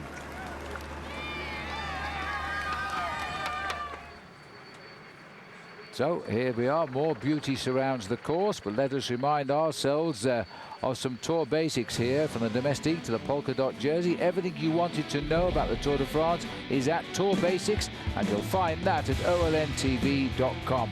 Get up to speed as they race to the finish in the time trial. Tour Basics on olntv.com. Yes, the Tour de France may seem complicated, but in fact it's the simplest race in the world. You just get round France faster than anybody else. Great moment for Michael Rogers to pull on the jersey of the world time trial champion. Now he's got to deliver the goods. He's another member of this super strong T-Mobile team. Michael Rogers at the moment is sitting in 10th place overall, and this would be his finest finish. His previous best was 22nd in 2004. He's not going to be down there this time. It's been a good tour. Now, we did speak to Michael, actually. We saw him come through on the warm-up this morning. We hadn't spoken to him all the way from the start in Strasbourg, and he said he had a bad patch in the middle, but he was getting it back together again now. He seemed to be quite happy with what he saw of the course. Yeah, starts the day in 10th place. I don't think he can improve on that, but he will look for the win. So Rogers underway. And that's Christian Prudhomme, who is the new director of the Tour de France. I'm not too sure the guy next to him, but it could well be Roger Wolkowiak, who won the Tour de France in 1956, because he was presented with a long service plateau, or a big silver plaque, at the start this morning. There's the situation so far. We are now very close to the top 3 taking the start. Honshaw is home and dry in the showers with the best time, 1:7:45. Lang, Zabriskie, Ekimov is the order. When you come back, we are going to be in the last 9 men to go on the time trial of the Tour de France today. A wide-open tour comes down to this, the final weekend. Saturday, the ultimate time trial. Sunday, the final sprint. A new king will be crowned. The Tour de France Enhanced, tonight at 8 on OLN. Announce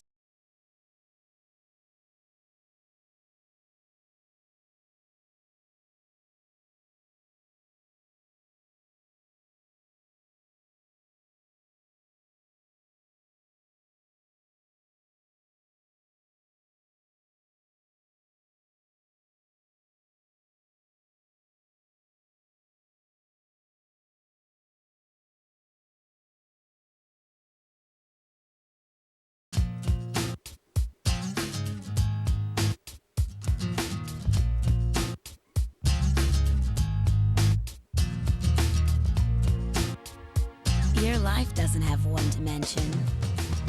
Neither should your beer. The rewarding taste of Michelob Ultra. Perfectly balanced and made for today. Live life to the ultra.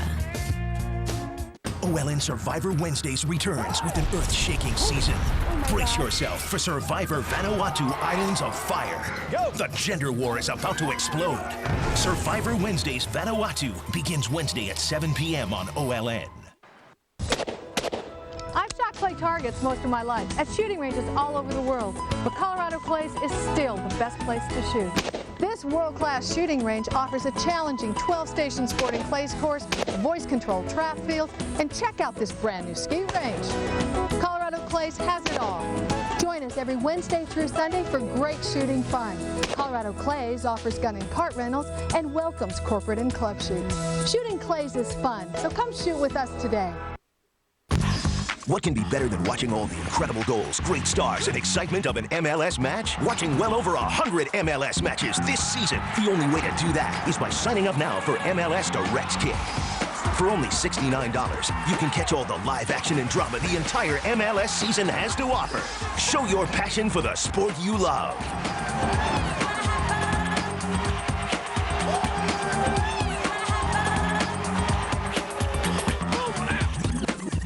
Welcome back. Let's have a look how Floyd got through those time trials. Well, in the prologue just before the start, he lost about 6 seconds when they spotted a cut in his tyre.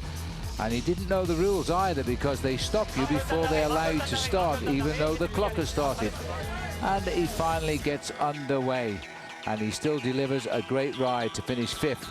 Then the time trial that came on stage 7, which is 8 days later, the referee said your handlebars aren't legal, yet he'd used them all year. So he had to adjust them. They weren't tightened up properly and they snapped. So he had to change bikes. Well, let's hope none of that happens today, because we're getting close to the time of now Floyd Landis to start. We're looking at the moment, another man who didn't enjoy that long time trial, but he wears the red number as most aggressive rider of yesterday. Levi Leipheimer here is now out on course, and his times today are going to be very, very interesting, because I've got a feeling this time he won't be dropping into the middle of the pack by the finish. We're looking at the arrival of Christian van der Velde here just now, and he has been enjoying himself today. This will be the second check at Montceau-les-Mines, 34.5, and he's still putting in yet another great ride. This is the unsung hero this year of Team CSC. We don't see a lot of him, yet he's the number 3 man in that team, strong and helpful all of the time, and for everything that Carlos Sastre has done, he can thank Christian van der Velde for the help along the way. He's still got a lot of fight left in those legs. He's coming to the end of his finest Tour de France here, Christian. He promised it, though, because he won the Tour of Luxembourg. Didn't win any of the daily stages, but won the race overall. And that gave him his place, the last place available in Team CSC. Haven't seen a lot of him on our television cameras, but at night we look at the results and bang, this man has been in the thick of it all day long. His best finish was 3rd down in Gap when we entered into the Alps. So van der Velde still riding amongst the top boys here. Let's remind ourselves now, though, of our Hampton Hotels athlete profile. Floyd Landis. Looking at 30-year-old Floyd Landis perched atop the podium at the end of stage 17, one might be surprised to know that his childhood was not your typical American upbringing. Landis grew up in the simple hills of the Pennsylvania Dutch country as a Mennonite, a people whose belief keeps them away from the high-tech world. But a driving force from within told Landis to keep searching, and that there was more to life than a simple way. His escape from home was a bike, and he knew it would take him anywhere and everywhere. When he entered his first official mountain bike race, age 15, he sported sweatpants because his religion forbade him wearing shorts. It didn't matter to Floyd, he still took first place. 15 years later, the ex-Mennonite has conquered cycling and achieved forgiveness of his parents. His father once told him riding a bike was pointless. Now he's one of his greatest fans. He dominated the lead-up races to the Tour de France this spring by winning the Tour of California, Paris-Nice and the Tour of Georgia, and started this year's race as a heavy favourite. Just as he conquered cycling in his parents' opinion, Floyd was facing another monumentous challenge.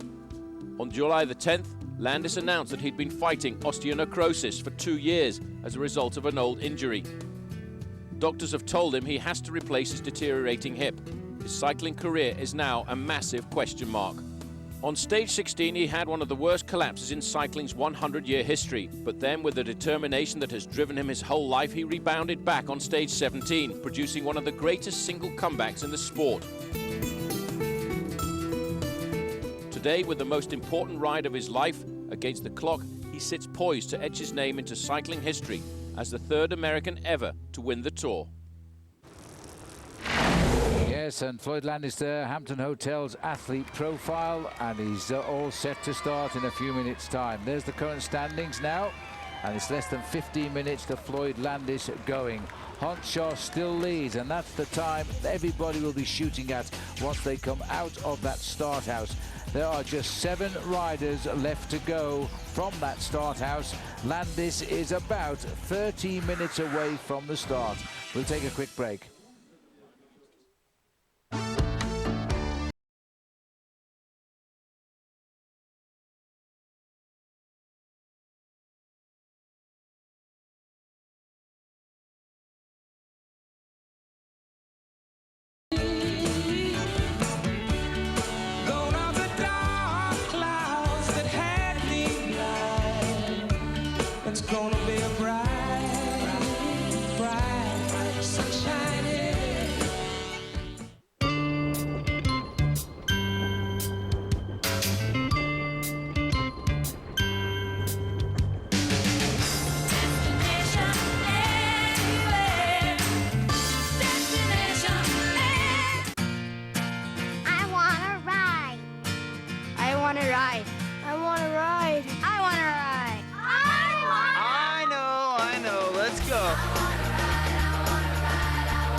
Full line of fun and reliable CRFs from Honda.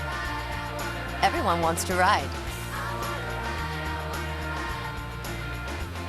For monthly payments as low as $39, visit relief.honda.com or ask your Honda dealer about Red Hot Summer Relief.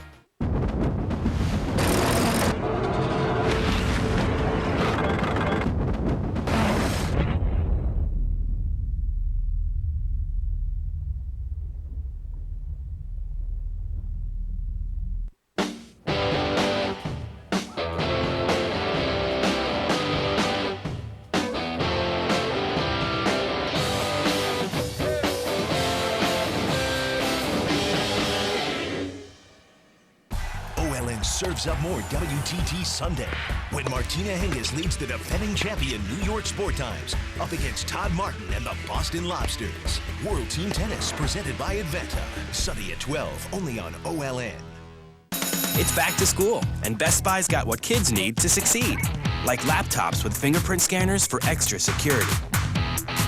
Convertible notebooks that let you jot notes directly on the screen for new ways to learn.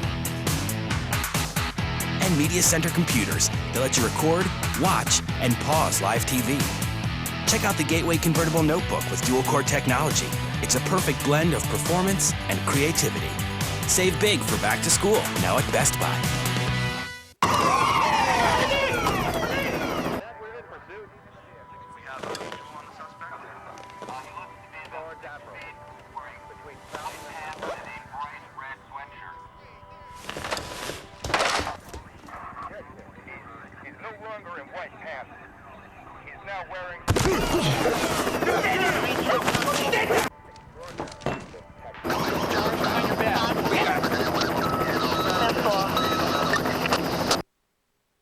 Welcome back, and as you join us, this is Floyd Landis here at the start in Le Creusot. He's not going for another 10 or 12 minutes, but he's now getting himself ready. He's been on the turbo rollers warming up. He's ridden the course this morning.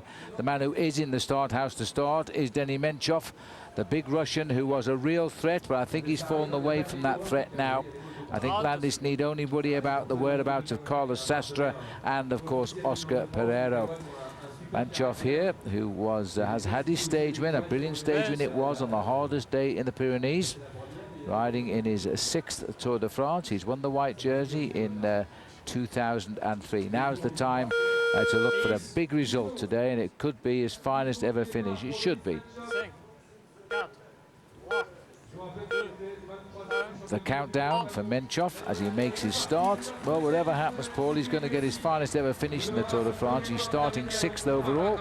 His previous best was 11th back in 2003. So he is underway. He certainly is. He has shown himself to be a solid leader of the team, and maybe under different circumstances, Phil, he could be riding out to try and win this race here at the end of the day.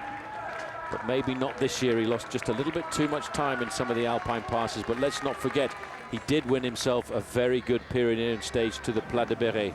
It was a super stage, and it was the best of 3 men there getting to the line. They all finished together, Levi Leipheimer, Floyd Landis and Menchov. We thought they would be the top 3 after that, but of course Leipheimer had never recovered from that bad time trial. Exactly 2 weeks ago today, it seems like last year.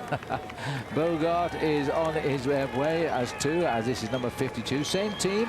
He's been a terrific teammate this year to help Menchov as best he could, always prepared to drop back and try and drag him by the scruff of the neck over the Alpine climbs, but Menchov did fade over those vicious climbs on the Col de Juplin, for example, before we fell down into Morzine. That was the great Floyd Landis escape and left all of the riders really gasping for air.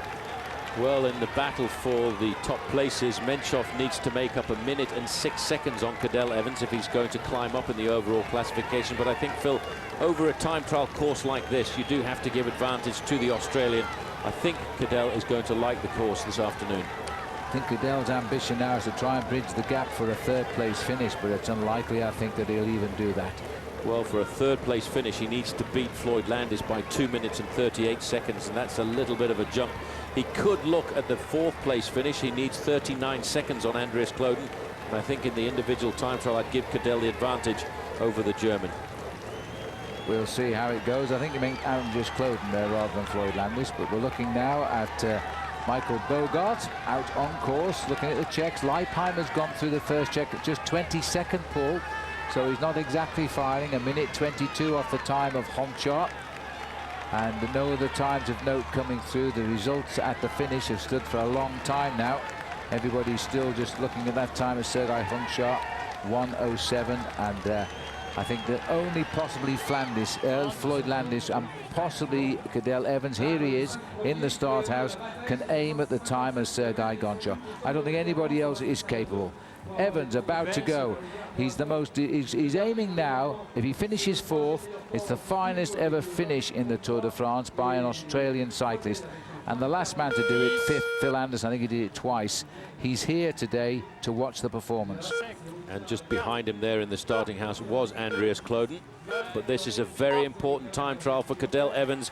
5th at the start of the day. I think quite possibly he could look at a 4th place finish down towards the end, because all he needs is 39 seconds on Kloden. But 2 minutes 38 seconds on Landis. I think that's too far out of the picture. Yeah, I think so. But anyway, we'll see. He's still looking at a possible podium. He can do the rides. He's had 2 great time trials this year. He won the Tour of Romandy by his brilliant last day time trial.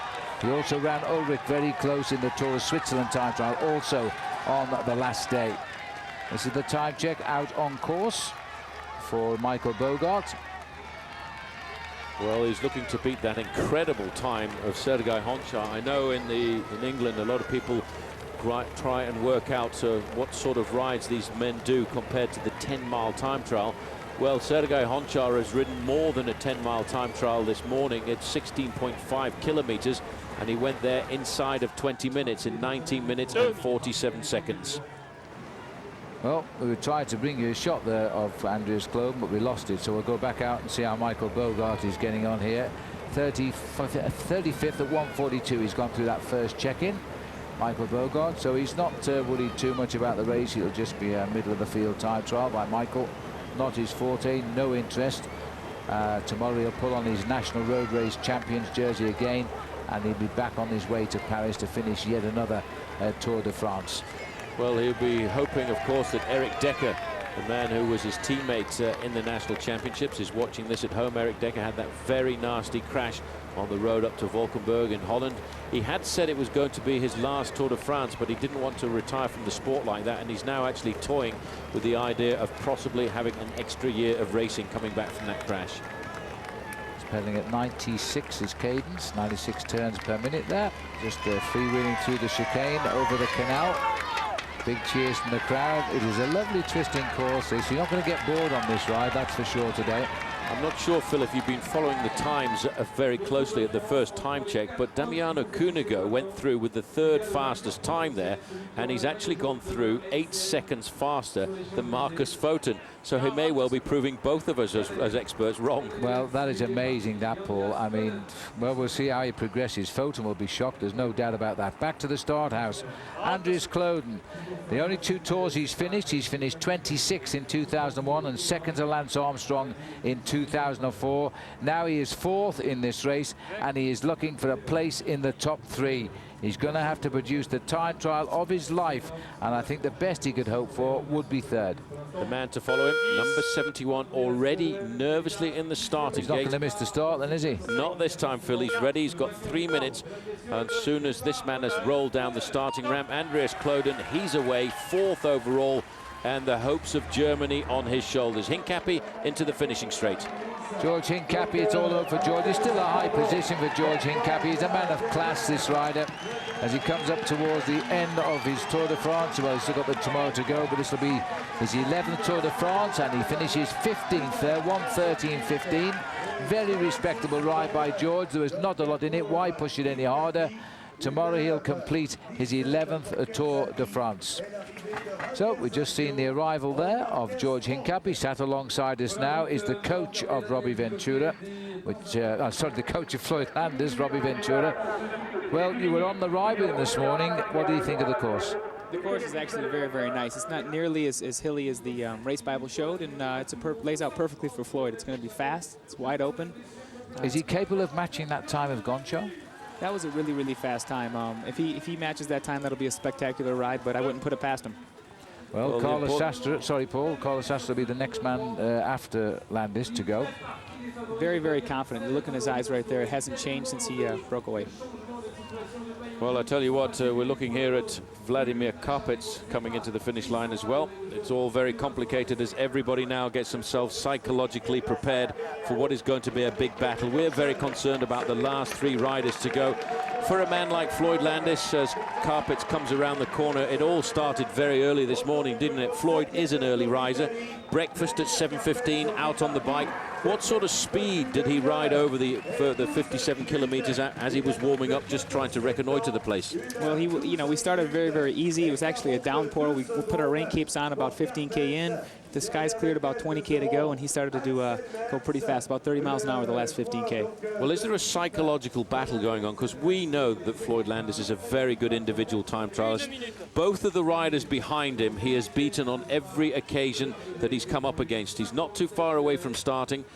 Jens Voigt reckons that the course here suits Carlos Sastre, and he could create the big surprise here this afternoon. You're the coach. Can he do it? I think Floyd Landis can definitely do it. This morning he was confident. He was singing Kid Rock like he usually does when he's feeling good. And he is focused. You can see it on his face right there. He's not going to let anybody beat him today. That is nerves now as this man faces up to probably the most important rendezvous of his career. This might be the last individual time trial he ever rides. Once he moves away from the Champs-Élysées on Sunday, he will face up to a very difficult hip operation. And whether or not he can come back to the sport, Phil, nobody really knows. Well, tense moments, the biggest moment of his career. He's had his taste of the yellow jersey. He threw it away one day when he didn't eat enough. The second day he proved he could do it all and got it all back. Everybody thought that was impossible. Now, 30 seconds of victory in the Tour de France. Of the 3 riders to go now, 2 to follow him. He is the best time trialist. The question is, can he find it on the day, Robbie? Absolutely. He's going to get in that pole position, and he's going to ride like the wind today. Well, quickly into that position. Now, these handlebars, they created a problem exactly 2 weeks ago. What have you done to change it to allow the referees to allow them? Well, first off, they broke in the first time trial, and Easton, they made him a lot stronger right now, and they have him right at the legal limit, the exact height that he needs him at. All right, well, he's been allowed to ride, so that's good news. And meanwhile, out is on the course now, coming towards the start line, will be the yellow jersey. Remember, Carlos Sastre will go behind him. Early days for Floyd Landis on course. The world champion is also up on the course. Michael Rogers. These are the names who have made this great Tour de France for us. It's all going to be very complicated now. I wonder, Phil, what is going through the mind of Oscar Periro. I wonder if he's actually looked at any of the reference books this morning, because Oscar Periro has always come in last if you put the challenge Floyd Landis, Carlos Sastre, Oscar Periro. He has to not even think about that this afternoon. What he's got to think about as he gets ready over the next few moments is just exactly how he can get himself psychologically prepared to defend a 12-second and a 30-second advantage. It's not very much, you know, it's 150 meters to Carlos Sastre and 450 meters to Floyd Landis. The yellow jersey makes you ride like two men. Look at the situation in the white jersey competition. Marcus Foten completely pushed Cunego out of sight in the first timer. Now he's a couple of seconds difference in that chase. How's he looking in these early kilometers? His cadence is absolutely perfect. He's tapping over a really, really big gear, really, really fast. He's smoking it. He looks great. He took a drink already, which is super. Now the start house are waiting for Sastre. He'll be the next man to go. We haven't seen anybody. They're 3 minutes now. They're quite big gaps now. The top men of the Tour separated by 3 minutes. The others were separated by 2. Carlos Sastre, he's become first reserve, of course, to take over from the man that wasn't allowed to start. Ivan Basso done a pretty good job too. He's in second place in the Tour de France. Done a great job. He's battled out everything. Just looking here at Floyd Landis's machine, it weighs in just a little bit heavier than his mountain machine the mountain machine that took him to victory on stage 17. This bike weighs in at 7.85 kilograms, about 700 grams heavier than the mountain bike, but it's a very aerodynamic machine. This has been dubbed the Formula One of bicycles. They've spent a lot of money, haven't they, to get this bike in form? Absolutely. They've done so much testing with it. BMC's done an unbelievable job tweaking it, making it just right. In the start house, Landis is now 2 3/4 minutes up the road. This rider here, Carlos Sastre, is going to go. He's looking for 12 seconds to take the lead, but he mustn't concede more than 28 seconds. Not 28, 18 seconds to Floyd Landis at the same time. Sastre underway. Sastre underway. I had noticed, Phil, that the faces of the last 2 men to go were just a little bit crisp, a little bit tense, knowing just how important this time trial was going to be for them. Carlos Sastre has never been the great individual time trialist, but he's always at the Tour de France, Phil, produced a solid performance. Contrary to these 2 riders, I thought that Oscar Periro was looking very relaxed there as he was signing in, not feeling the pressure at all. He has got nothing to lose here this afternoon. You know, it's his jersey. It's up to them to take it away from him. What about Floyd? Floyd knows Oscar very well. They're friends. What does he think? Does he believe he's no chance, or does he believe he could challenge him? No, he totally respects Oscar. He's a good friend of Floyd's, and they respect each other's abilities. Floyd does think he's a better time trialer, and he does think he'll beat him today. All right, well, we're going to find out in the next 1 hour of racing now. Just looking at that front chainring, by the way, you might have just noticed that was a solid front chainring. That was made by the man who makes parts for the Formula One racing cars of BMW. Let's hope the same speed comes out today then as Fedrigo, a stage winner, comes up 18th place. That's what happens when you win a stage of the Tour de France. You rise to the occasion. Pierrick Fedrigo is in as we go out on course to pick up Carlos Sastre now. He, by the way, lost 1 minute and 10 seconds to Landis in the time trial 2 weeks ago.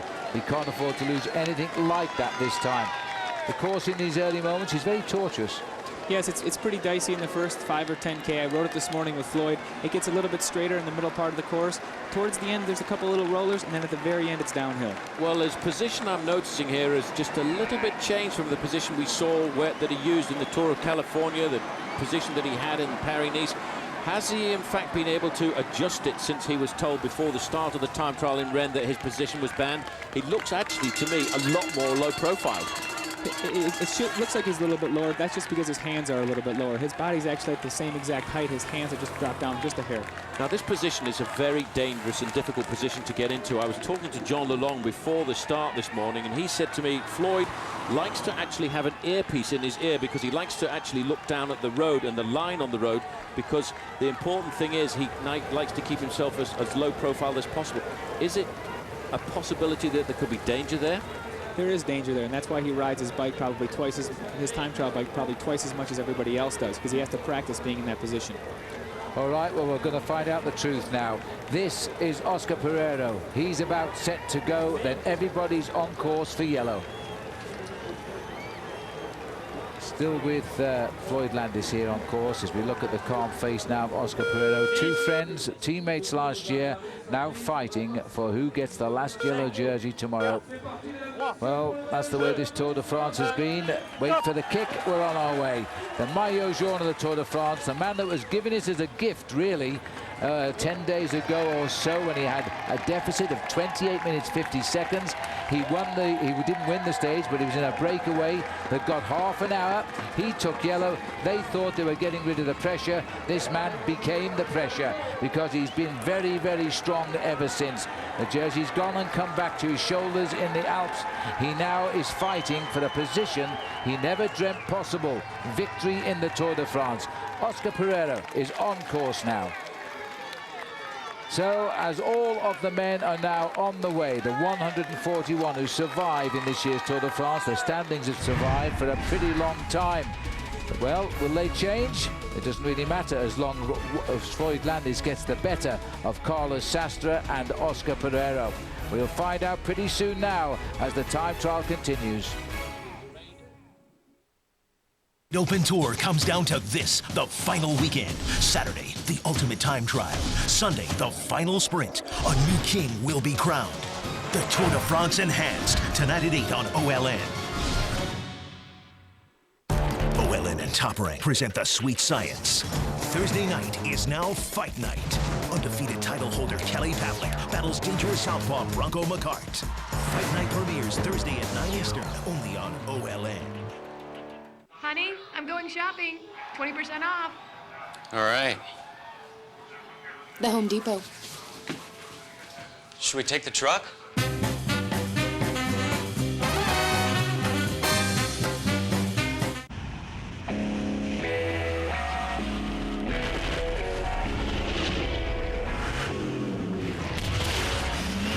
The aerodynamic principles that keep a Saab jet in the air help the Saab 9.5 remain firmly on the ground. Introducing the new 260 horsepower Saab 9.5. Once you've built jets, you don't build just another car.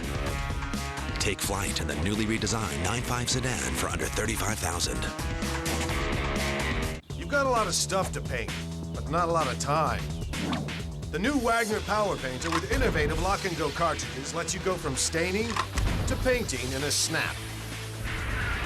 Wagner, paint fast, paint smart. I've shot clay targets most of my life at shooting ranges all over the world, but Colorado Clays is still the best place to shoot.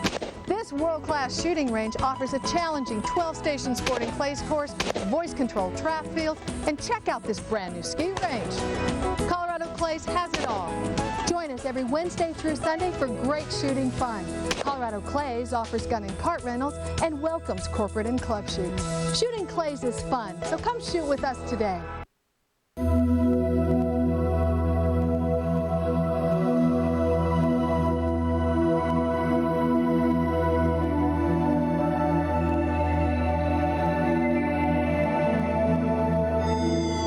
With the MLB Extra Innings package, no matter where your team is, every game's a home game. You can watch your team's games or scout the competition.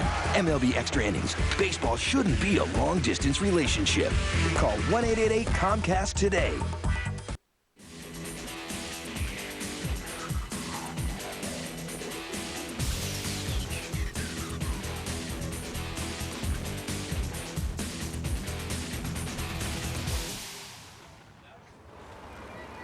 Welcome back, and he's on course now. Floyd Landis rides third from the end of the field here. The two men behind him, the only two men who stop him getting his yellow jersey tomorrow in Paris. He's got to do the ride, which takes them out.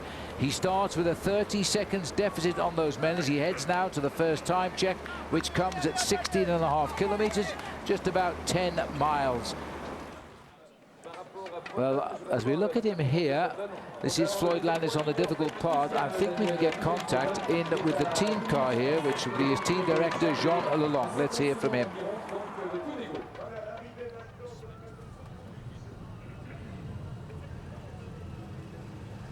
Well, just trying to see if Jean Lalonde can... He can't hear us, but we have a camera in there. A little bit more to the right. Perfect. Perfect. Good job. Good job. That's just keeping away from the crowd line, I think, as he wants to ride here, because that's important. He wants to settle into a nice rhythm. Nervous moments for Jean Lalonde. He never thought he'd train a winner of the Tour de France or direct a winner. Okay, that's a perfect read. That's a perfect read. Come on, Floyd. Good job. Floyd's having to put up with all this in his ear, don't forget, at the same time of concentrate on the effort. Sometimes I think riders want to rip the earpieces out because all they want to do is get on with the job. But Landis is concentrating here, judging by his style, solid shoulders. He's going good here. The first time check will give us all of the answers, of course, on everybody. They're racing for that now. Andries Kloden is the other man who's on course, and he is starting, hoping to finish in the top 3, leaving the start house in 4th place today. The last man in at the finishing line is Arrieta. Nothing off him, 66th place. Kloden himself. Rider number 31 there, with the bike on the top, and Christophe Moreau. I'm just wondering if that was 2 numbers or whether he's changed already. Well, this man seems to be struggling, but he's actually doing a little bit better than his French teammate Cyril Dessel, because Dessel is a lot further down than this man is. It could well be that he'll be best Frenchman in the Tour once again.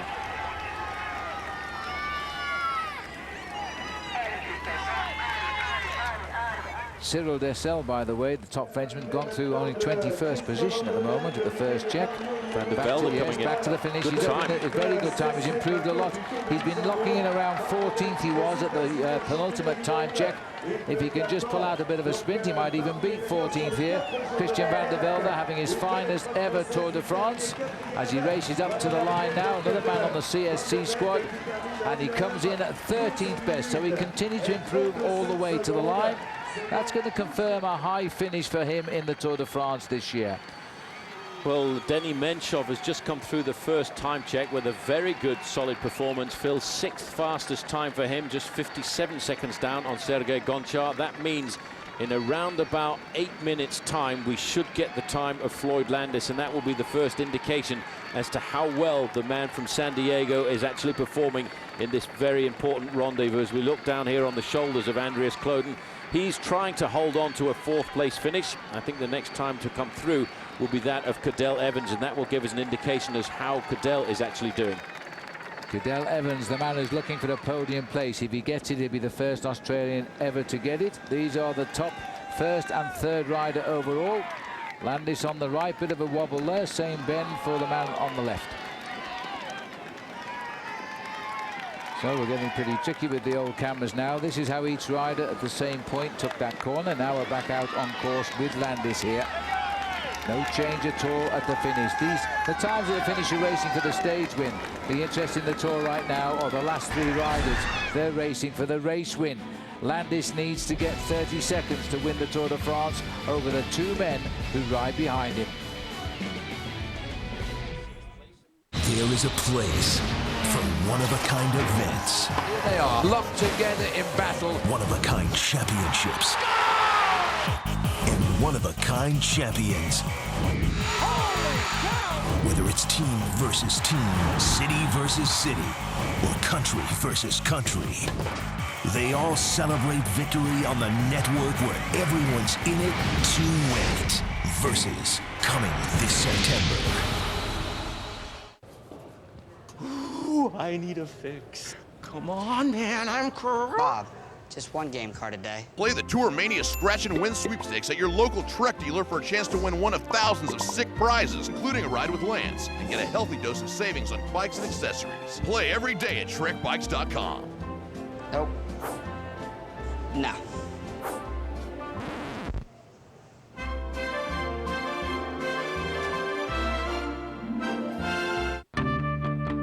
When we set out to build an entirely new type of motorcycle, we looked everywhere for inspiration, except to convention. The 113 cubic inch fuel-injected Star Roadliner.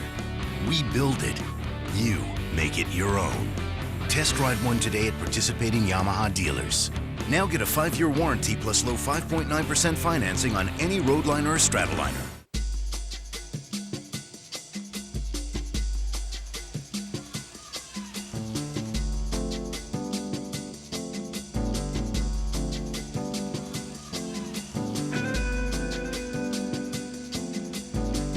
Your life doesn't have one dimension. Neither should your beer. Michelob Ultra. Rewarding taste that's made for the way you play. Live life to the ultra.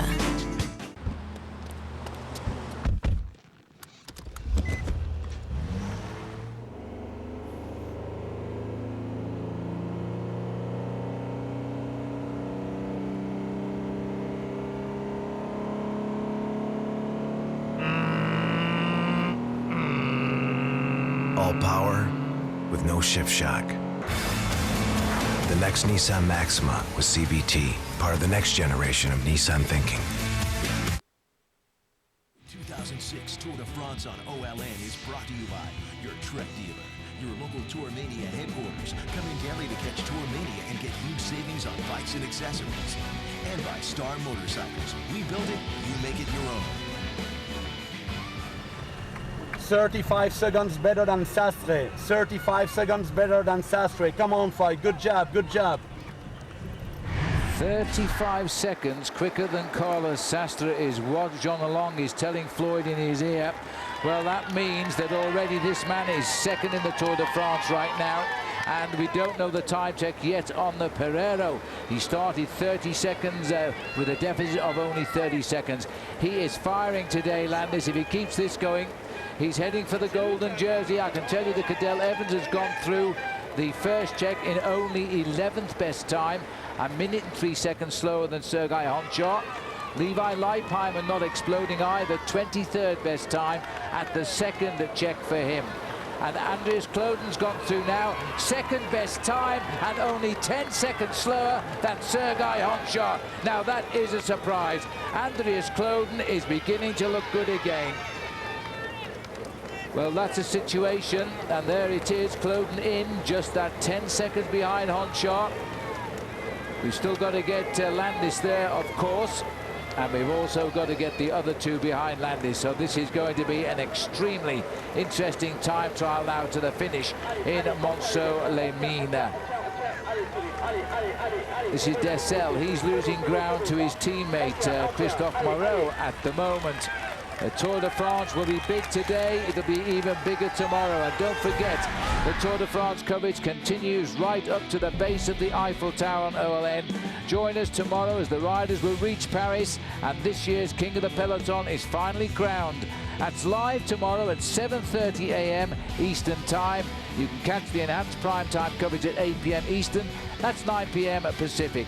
Follow the journey of the men who will be king through July 23rd, and that's tomorrow, and that's right here on OLN. The face here of Floyd Landis, it's all going well at the moment. You heard his team manager, Jean Lelong, say that he is 35 seconds up on Carlos Sastre. That means right now he's in second place in the Tour de France. He won't be happy with that. He wants first place. Next curve slightly to the right, but full speed, no problem, no problem, come on. Good job, Floyd, good job. Really good. So, we won't see the curve, but we can take it. He's going to go around that pretty safely. He's firing right now. We'll wait for the arrival of Periro. That'll be interesting. We're looking here at Andreas Kloden now, but the news coming the way of Floyd Landis is he's 35 seconds faster at this stage of the race than Carlos Sastre, while Kloden is setting the big surprises with second best time at the first check. Well, Floyd Landis just went through that time check there, Phil, and we're waiting for the clock to stop to see just exactly what he's doing. And for Floyd Landis, it's saying that that is the new best time at 19 minutes and 45 seconds. Well, and that is faster than Sergei Gonchar. Well, that is a complete reversal. Remember, he lost 61 seconds to Gonchar over a slightly shorter time trial 2 weeks ago. But Floyd Landis, he is being pulled to the finishing line with one thought, a maillot jaune sitting there waiting for him. 19:45 he's gone through now, and that is the first best time. So everything is cruising now for Landis. We know he's ahead of Sastre. We don't yet know quite how that compares with Oscar Periro, but we don't expect it to challenge. We're heading for gold for an American in the Tour de France. Don't go far away.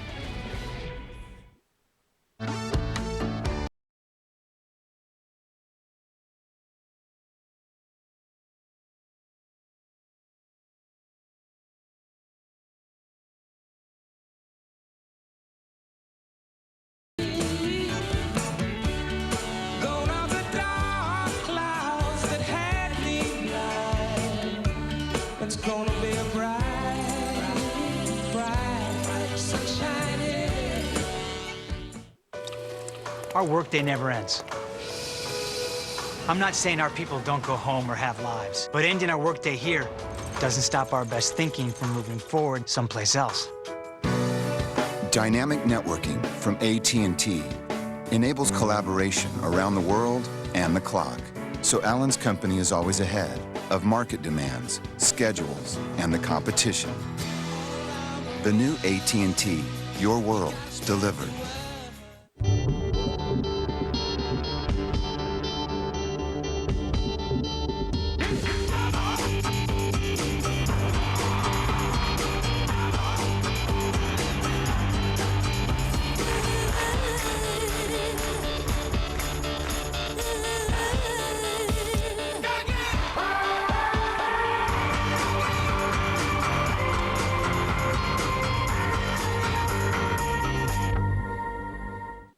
The price of gold is more than $600 an ounce, and it's predicted to go even higher. Combine that with the fact that 95% of the world's gold is still undiscovered, and you've got a good reason to find gold. But to be sure there's gold where you're looking, you'll need the Gold Hunter Test Kit. This kit lets you test any sample for gold immediately, and there are up to 50 tests available in each kit.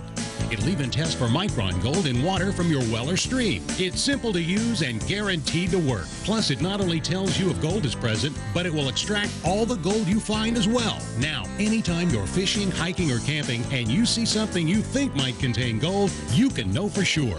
The Gold Hunter Test Kit is like nothing else on the market today, and it costs less than $1 per test. It's worked for countless others, and it's guaranteed to work for you, too. Call 1-800-568-0816 now to order your Gold Hunter Test Kit for only $39.95. Start discovering the fun and profit you can make hunting for gold. Call now. Welcome back. We're looking out across the time trial course today, thanks to this aerial view provided by Trek, and the man who appears to be setting the best time is the American Floyd Landis. He's done the first check in 19 minutes and 46 seconds. You looks perfect in the red. You looks perfect in the red. Come on, Floyd. Yes, Jean Lalonde there, the director of Team Phonak, as Floyd Landis now is heading towards the second check at just on 34 kilometers. No change at the finish. There's nobody likely to make it change except this rider, it appears, is reshaping the times. His best time at the first check in 1946, 1 second quicker than Sergei Honchar. Let's hope he hasn't started too quickly, as Landis now will race to the second check. Periro has not arrived there yet, and neither has Carlos Sastre. Sastra's just got there, 1 minute and 5 seconds slower than Floyd Landis at the first check of 16 seconds. He's sailing away. That's perfect, and now you make the difference. Come on, come on, come on.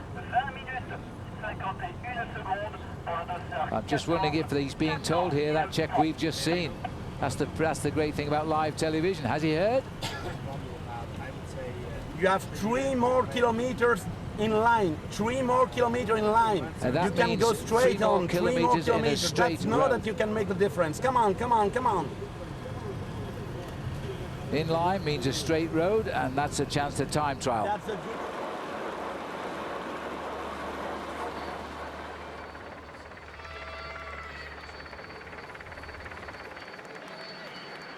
So as we look here at Andreas Clodenpool, that 65-second deficit in just 16 kilometers, Sastre to Landis, is a huge margin.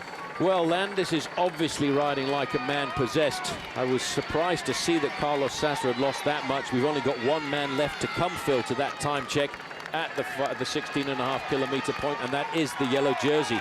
And that will be interesting, and that will be the serious indication. And here he is now. He's got a long, hard battle. There you can see that little bump in the middle of his back. That's his radio giving him all the information. He too probably has access to some of the other times out on the course. The time he needs to beat here is 19 minutes and 45 seconds of Floyd Landis. But he's already outside of that time. He's up to around about the 20-minute mark. If he goes through that point at 20 minutes and 15 seconds, then he is riding himself already outside of the yellow jersey. That's absolutely right. Here comes Christophe Moreau fighting to be best Frenchman in the Tour de France this year, because his own teammate Dessel seems to be slowing on this final time trial. Moreau is riding well. This is the second check at 34.5 kilometers, and he's gone through 17th best time at the moment. Well, it's a solid performance by him. He's riding not really to do anything. Confirmed, sorry, Paul. Third place, which is a good ride, Paul, by Periro. He's gone through third place in 10 seconds slower than Landis. Well, that's a time of 19 minutes and 56 seconds. So for the moment, Oscar Periro is doing the job that he needs to do. He's holding on to that yellow jersey. Landis is just nailing it back very slowly. Well, I would think that ride by Periro, just 10 seconds off the time of Landis, is what it's saying here. Third best time. He's slotted in behind Sergei Honchar, but the battle is Periro-Landis. Periro is going to fight all the way to the end of this Tour de France, and it certainly isn't over yet with 16 kilometers covered. And don't forget as well, the PBR is back on OLN. The last time the Cowboys met the Bulls, not one rider stayed on for the full 8. Tonight in Tulsa, it's all about redemption. Don't miss the roughest 8 seconds in sports. That's the PBR built for tough, tomorrow at 6 p.m. on OLN. Looking at Floyd Landis battling. He's got a real battle. They gave Oscar Periro almost as a present the yellow jersey 2 weeks ago. Now they're going to have to try and drag it off his back, because Periro is only 10 seconds down at the first check. He's got 20 in hand as we race to the next check on the time trial. Landis versus Periro. There's no one else now. Announcing the Subaru all-wheel deal model year clearance. There's never been a better time to buy the Subaru Outback and Forester. Right now, get an Outback 2.5i with amazing 0% APR financing and $2,000 cash back. The all-wheel drive Outback and Forester. Both are great alternatives to gas-guzzling SUVs, and they have a 5-star crash test rating. Every day is a winding road. Hurry with 0% financing and $2,000 cash back. Supplies won't last. Honey, I'm going shopping. 20% off. All right. The Home Depot. Should we take the truck?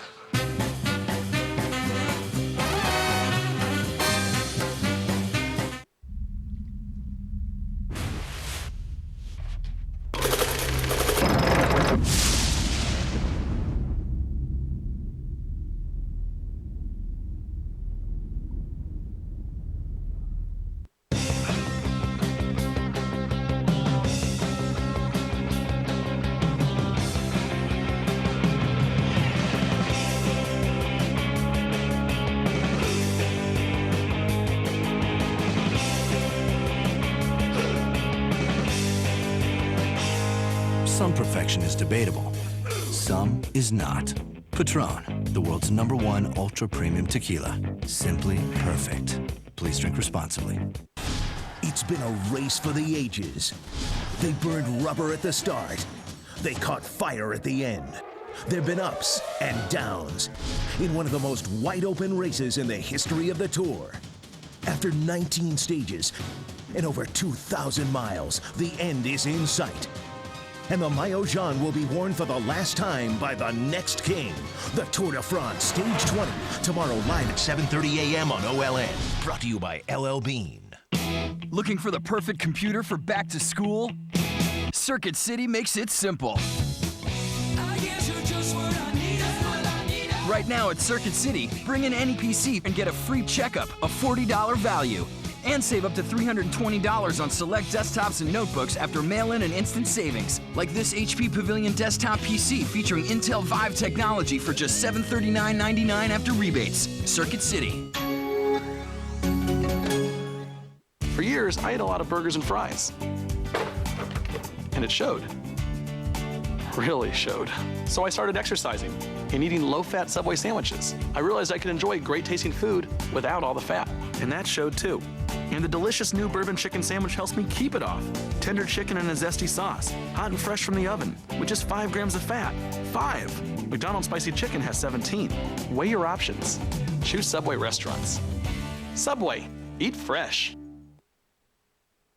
Welcome back. The scene of the final time trial of this year's Tour de France. Landis has done the best time at the first check, 19:45, a second better than Honchar. But look at that, 10 seconds better than Oscar Periro. He's on fire. Take the handlebar 100-meter, little bumper, two little bumper. One in 100 meter, the first one, just on the railway station. Take care, it's a little one. The first one is no, up. One more no, and then it's finished. Good job, come on, come on. That just shows you how they recce'd this course this morning. They've logged every little bump on the road, and Floyd Landis is now delivering the goods through those powerful legs of his. He is heading up to what will be the best time. That's the time he's aiming for at 34 kilometers. The time of Sergei Honchar, 41:18. Honchar did. He's still the leader in the finish. The last man through the point was Zubeldi. He's gone through, it doesn't matter, in 19th place. So the Tour de France is coming to its climax today, but watch out, there is a big show of defiance here from the maillot jaune, Oscar Periro. He is going to be on that podium in Paris tomorrow. He just doesn't know whether he'll be first or second, and there he is. So as he continues to hug the right-hand side of the road, you're all going to go across to olntv.com and join in the Saab Watch and Win sweepstakes. Fly to the finish. The watchword today is time trial. Boy, that's a painful code word today. Back with Floyd Landis here now as he taps out the steady rhythm, concentrating all of the way. We're waiting for him at 34 kilometers. At the finish there, Marcus Foten arrives in the 8th best time of 1 hour 12 minutes. He now has to wait. If he's finished only 5 seconds behind, ahead of Cunego, he gets the white jersey. One field, he hasn't done enough. Well, that is another big battle because Damiano Cunego has done very well so far with a 3rd place passage through the 2nd time check of the day, and we're looking now here at a virtual race for the overall supremacy of the Tour de France, Phil. We are looking here at Landis, and he is now, my rough calculations, about 10 seconds off the lead, but it's only when we get to the 34 kilometer mark will we actually start to get real official times coming through. This is Oscar Periro, 3rd at the first check. Just 10 seconds he has lost, but now we are now seeing a situation where Landis should be nosing himself in front out on course. All unofficial at the moment. The next check will be at 34 kilometers, and then we might well see Floyd Landis of the yellow jersey, Virtuel. The last man through the 2nd check is Cyril Dessel. So it's not long now. Menchov, Evans, Kloden, and then Landis will arrive at that 2nd check. But it looks as though, on unofficial times, as though Landis has almost got his 30 seconds back. Here's Menchov at the check. Well, these are all unofficial times coming back to us from out on the course, being calculated by the GPSs on the motorbikes, actually filming the individual riders. Denis Menchov, not a bad ride by him. He's currently looking at the time of Postuma. Time of 43:41, but just to remind everybody, the time to beat at this time check is the time of Sergei Gonchar, 41 minutes and 19 seconds, and that is absolutely phenomenal. Well, the only man that's done that so far is Landis at the first check by just a second.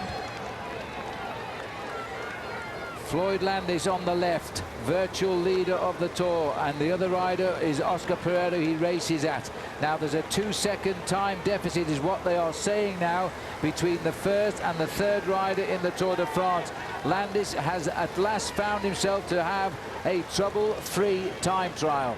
Well, I would put Floyd Landis, Phil, at around about 4 or 5 minutes from the next time check, which is at 34 kilometers. Rival of Cunego as well now, as Cunego is racing for the white jersey. Good 6th place finish by Cunego, and that'll give him the white jersey to Paris tomorrow. Well, what we're thinking here is the projected finish for Floyd Landis is going to be around about 1:07:41. It's going to be very close to the time of Sergei Gonchar. And if I'm not mistaken, the information coming through to us, Phil, is that Floyd Landis and Oscar Periro at this point of the race are locked in exactly the same time. This is all unofficial. It won't be true. We won't understand exactly the difference between them till kilometer 34 on the 2nd time check. And he's a little way away from that yet. The last man through is Denis Menchov. Very shortly now, Cadel Evans should be arriving. starting the day in 5th place overall. It's looking, if everything's going according to plan for the American, he's virtually equal on overall time now with Oscar Periro. And as Paul says, they've got to wait until we see it come at us on the screen. But Landis has started this time trial incredibly fast, and if he can hang on, he will win the Tour de France. Well, that's what he has to do. He has to hang on. But I tell you what, the man who's really hanging on for me is Oscar Periro, who is doing a phenomenal battle. He never has come up against Carlos Sastre and beat him, but this afternoon he certainly seems to be doing that, because at the first time check he was a minute faster than Carlos Sastre, who seems to maybe have gone to pieces a little bit in this final time trial. And if he goes to pieces over a 57-kilometer time trial, Carlos Sastre will lose his place on the podium. At the moment, running at the same speed, possibly Landis is going to run out with a lead of a win of about 4 seconds or so. Here comes Evans now as he races to 34.5 kilometers. He's a time trial rider who builds as the race gets longer. And Evans knows there is a chance here of a top 3 finish, especially if Sastre is cracking a big time. Lang is the second best time here. Evans is still running, but dropping away. Maybe Cadel Evans, Paul, is suffering a little bit from time trial nerves today. Well, they may well have done in the first time trial as well. 5th best is a fairly impressive ride by this man, but he was hoping, I think, to try and overtake Andreas Kloden. But Kloden was a lot faster than Cadel Evans at the first time check. As we look at the back here, wearing number 61 of Cadel Evans, it still is a fine performance by this man. Phil, he cracked a couple of times on a number of the mountain stages, but still he's looking at a very high finish. Well, just now the 2 men on the road are the yellow and the colours of Phonak. There's a 4-second difference, as they're telling us right now, between the yellow jersey, it's in his favour, and Floyd Landis. Landis looking to finish with a time of 67 minutes and 41 seconds at his current speed. Periro will come in at 68 minutes 15. That will have cost him the Tour de France. Well, Andreas Kloden now looking at this second time check, 34.5 kilometers covered at Montceau-les-Mines. He's gone outside the time of Sergei Gonchar, but it looks as if he's going to go very much inside the time of the national German time trial champion. That is 43.27. Kloden, Phil, I think this afternoon is a man possessed. And just before we came to the commentary position, I spoke with Laurent Fignon, who we all remember lost the Tour de France by 8 seconds. He said, watch out for Andreas Kloden, because he is going to ride himself onto the podium in this individual time trial. Laurent might have been right. He may ride onto the podium. He won't ride onto the podium, I don't think, at the end, but we'll see. He's certainly firing now. He's looking good. Evans has gone through with the 5th best time. I think we're going to see this man go through with probably the 2nd best time. Kloden is riding a great race towards the end. He's coming through this race in a very, very strong position. Remember, at the start, Sastre was 12 seconds off Periro. Landis was 30 seconds. Andreas Kloden was 2 minutes 29. The only man of the top 3 who seems to be faltering is Carlos Sastre. He's gone through the first check in only 15th position, minute 5 behind best time. 1:05 behind the best time, but 55 seconds, Phil, behind Andreas Kloden. He only had a 2-minute 17 buffer over Kloden at the start of the day. He really does need to recover. Well, we're waiting for the second check now for all of the top names. Kloden's gone through second there. Situation at 34 kilometers with still Landis, etc. to arrive. Honchar still best at 33 seconds. It's Kloden. He's losing ground to Honchar.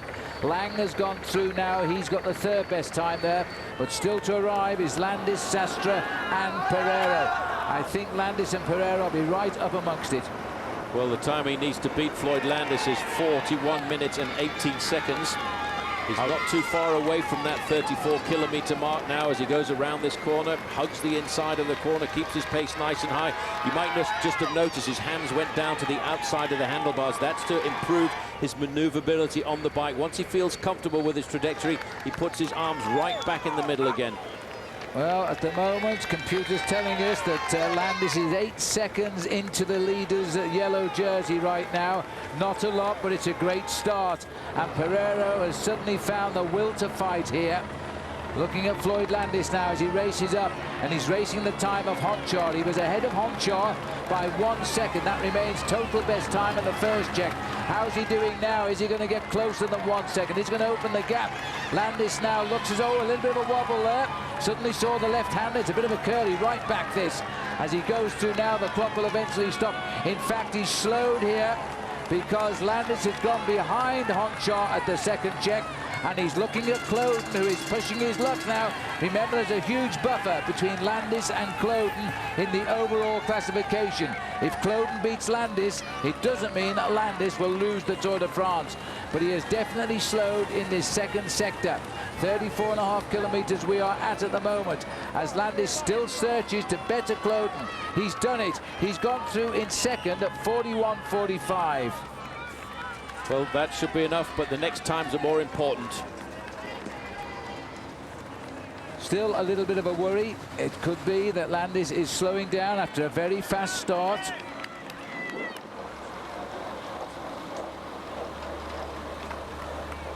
Aux deux derniers coureurs. Non, tout va bien. On sait qu'Oncha a fait un super temps, tout comme il l'avait fait dans le premier contre la montre. Donc on a pris des bons temps. In fact, that's not John Lang talking at all. It's somebody else in the car there. But the situation at that moment in time is that it looks as though Landis has slowed a little bit here. Now, it's no big deal if Cloden wins the stage, but he's not going to lose overly too much time here. He's got a little bit of a buffer over Cloden. He wants to just stay ahead at the moment of Periro. Periro are waiting for him to arrive now at that checkpoint along with Sastre. So let's hope, though, that he hasn't started too quick here. He's now through 34 kilometers. The race goes on for 57. Honchar now is looking at the best time at the finish with 1:2:35, but Cloden is also coming at him. He's got the third best time. Honchar 41.19, Landis 41.45. 26 seconds behind Honchar at the second check, when the first one he was 1 second in front of him. At the moment it would leave Honchar with the best finish time. Landis would do a 1:8:27, good enough to win the Tour de France. We just won that now. I think we can go back to Jean Lalonde and hear exactly what he said there, because as we watch here his man up front, let's hear what he's saying.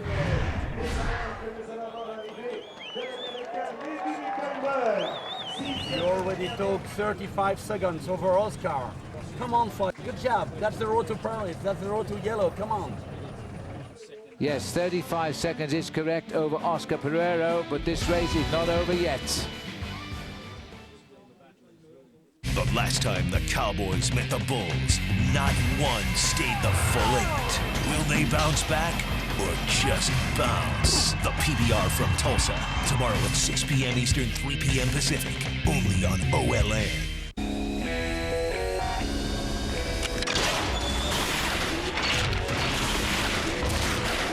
Saab was founded by 16 aircraft engineers.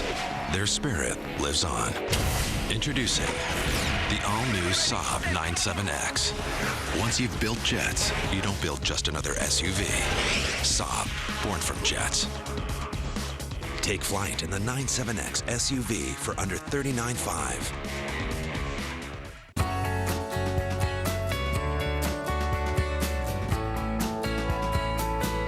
Introducing Ruby Tuesday's Triple Prime Burger. The only one made with prime tenderloin, prime ribeye, and prime sirloin, ground fresh. So it eats like steak and cuts like butter. The new Triple Prime Burger, Ruby Tuesday.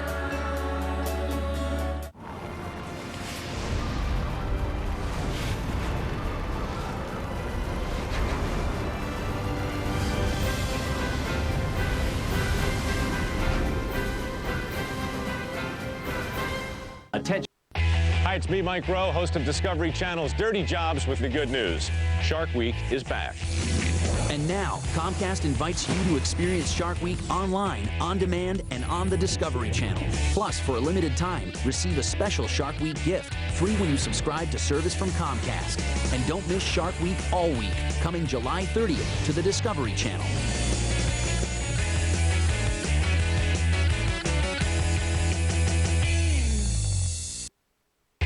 Hi, it's me, Mike Rowe, host of Discovery Channel's Dirty Jobs with the good news.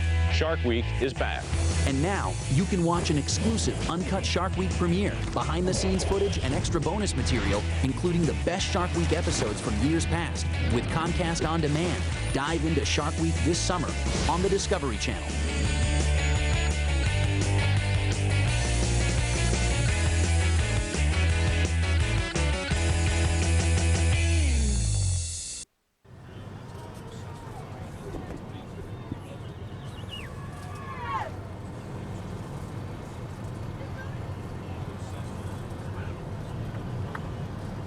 Stay on the left, stay on the left. Okay. And now the next curve is to the right. The next curve is to the right. Regular curve. Regular curve to the right. Perfect. Boy, Jean along there really working on his English to keep Floyd Landis on the straight and narrow. Joined again here as we look at Carlos Sastre first, Robbie. Robbie Ventura, Floyd's coach, alongside me. Sastre doesn't seem to be the worry anymore, but what about the ride here being done by Periro? He's holding him, sort of. Periro's riding a great race, but you can see Floyd, he's totally controlled. He never panics. That's part of his gift. And he knows exactly where he sits at the moment. Quite clearly, the team and Floyd have learned this route almost off by heart today. Absolutely. John Long did it last night. He did it again today. Floyd and I did it this morning. We have a good idea. This is the time Floyd's going to make time. Not too worried about the fact he seems to have slowed down a little bit, basing it on Gonchar between the first two checks. I think Floyd's riding fairly conservative right now, and he's just not going to panic. He's going to keep it nice and steady. Well, here's the interesting time check now. This is time check number 2 coming up here for Periro. As you can see, he's slipping away down the list here and out of that yellow jersey, even though he is fighting terrifically. Landis came through in 41.45 here. So we're getting close to the loss of the yellow jersey. 42.15 will be when he's out of yellow. The clock is very close to stopping right now. 42.15. Floyd Landis is the virtual leader of the Tour de France, with just tomorrow to come in Paris. As he comes up to the line, he's falling away here. Every second now is incredible here, because Oscar Periro is now losing the Tour de France quite convincingly at 34 kilometers. Well, Paul, as we're looking at the line here now, it looks as though Periro, we saw him get out of the saddle, didn't look comfortable. A big show resistance has gone now. 1:22. He's out of the Tour big time here. Well, 1:22 to Sergei Gonchar. He's losing almost a minute to Floyd Landis, but he needs to keep the battle going on, Phil, because Andreas Kloden is doing a phenomenal job. Phenomenal in the fact that he's not too far away from taking a podium position this afternoon, away from Carlos Sastre, who seems to have crumbled. Robbie Ventura back with us, looking very nervous here. We've seen a great battle between these two guys. Do you think maybe Oscar Periro started a little bit too quickly? I think he may have went out a little bit quick, and Floyd is just have a nice metered effort. I mean, you get really, really excited when you have that yellow jersey on, and just maybe got a little bit too excited. Let's just keep our fingers crossed here. Well, at the moment, 27 seconds to the good now in the yellow jersey. Elected is Floyd Landis at the minute. Kloden, he's also tickling Landis' tires now, maybe closing in, but there's no big concern there because he's a buffer of about 1:59, Floyd Landis over Kloden. But we are going to see a reshuffle now. I'd be sad to see Periro lose a podium finish in Paris after the way he's fought. Yeah, that would be terrible. I won't feel comfortable with Floyd's lead until it's up over a minute. Well, only got 3 seconds to go, Robbie. We're looking at the Maillot Jaune now, but he's going to pass over if the trend continues to the American Floyd Landis. Situation, everybody through at the second check. Gonchar has got back into the lead over Landis. Landis is at 26 seconds, Kloden at 33, Periro at 1:23, and Lang at 2:08, and Sastre well out of it. This is the Maillot Jaune here as he continues now. They're heading now for the 51-kilometer check. They're all through over the half distance of the race. I tell you what, though, that's a very impressive performance by number 97 here, Oscar Periro, to go through 4th, Phil. He's never ridden a great time trial in his career, but this, to me, is a great time trial. He really has kept up to the top end of the overall classification. So we're looking now at the yellow jersey out on the road. I should imagine that Floyd's wife Amber is pretty happy back at the finishing line, waiting to welcome her husband in the yellow jersey if it goes according to plan. Here's the world time trial champion, Michael Rogers. He's not doing the sort of time trial we've known to expect from Michael. He's had a very hard tour. He is racing to his finest ever finish in the Tour de France. The Australians are arriving big time in the Tour de France. Tomorrow they will crown Robin McEwen a green jersey winner. 14th place now for Michael Rogers. He's heading for his best ever finish tomorrow in Paris. Well, that's a great ride there by Michael Rogers. I think he's ridden superbly throughout this last week. He's supported the leader, Andreas Cloden, on every possible occasion, and maybe he will be rewarded by a podium finish by, of course, the man that they expected it, Andreas Cloden. Robbie, as we look at the final few kilometres, we've gone through the half-distance point in this time trial. What now is the only thing that you could really fear for Floyd Landis? Mechanical? Yeah, that would be the only thing I can fear. I think Floyd in the mechanics and BMC and the team has done a great job. They're not going to make any mistakes today. Floyd's going to ride nice and smooth. It's going to be nice. And just quickly, we are a bit worried about that position. We know that the race referees decided to ban his position just before the first time trial into Rennes. Is his position today 100% legal? Absolutely. Absolutely. We wrote it this morning. He's actually very, very fast in that position. He's super comfortable, and he can handle his bike just great.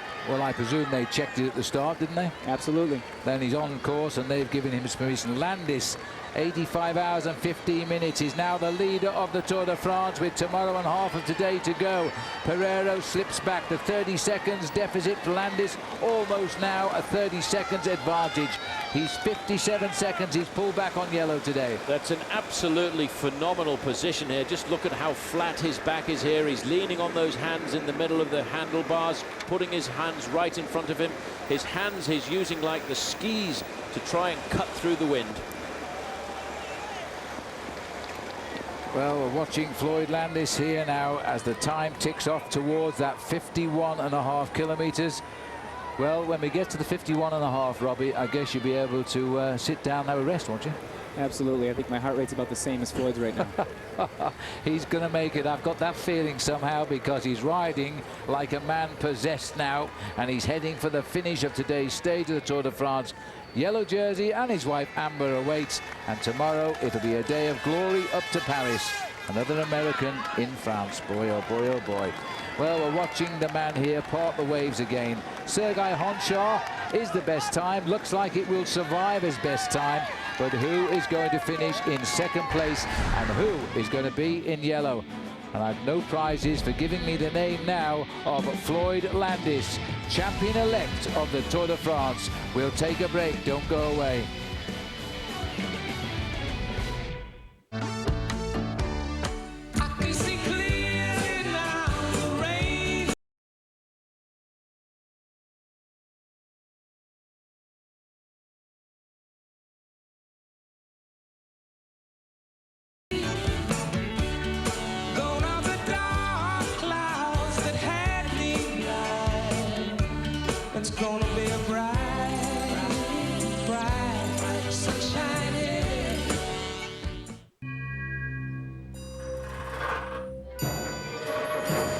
Pressure, enemy of engines.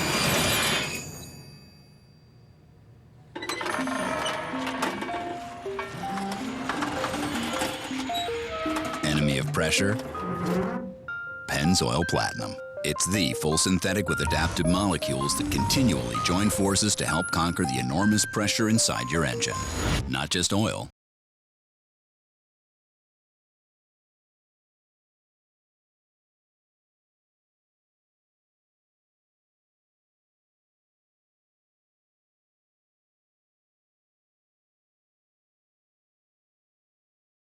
To paint, but not a lot of time. The new Wagner Power Painter with innovative lock-and-go cartridges lets you go from staining to painting in a snap. Wagner, paint fast, paint smart. OLN's having a summer bash, and we're bringing the punch.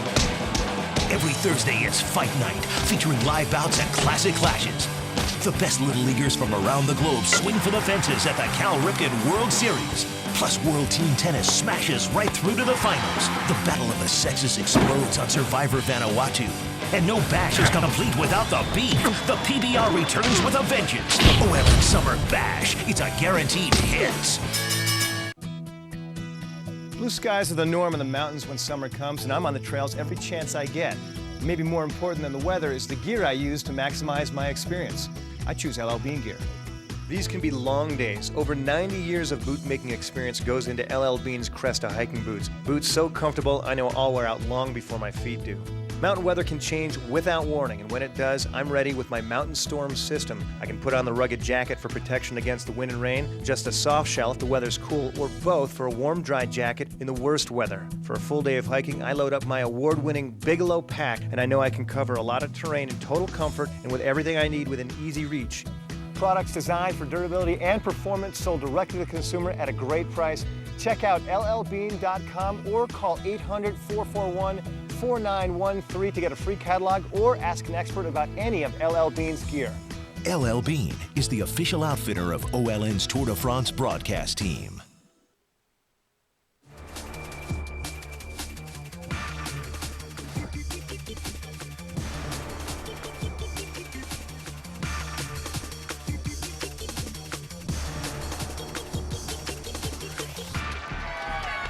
Welcome back. Tense moments, especially if you're American now. The result at the finishing line so far, Honchar is there in 1:07:45, so's Lang 1:11, Dave Zabriskie 1:11:20.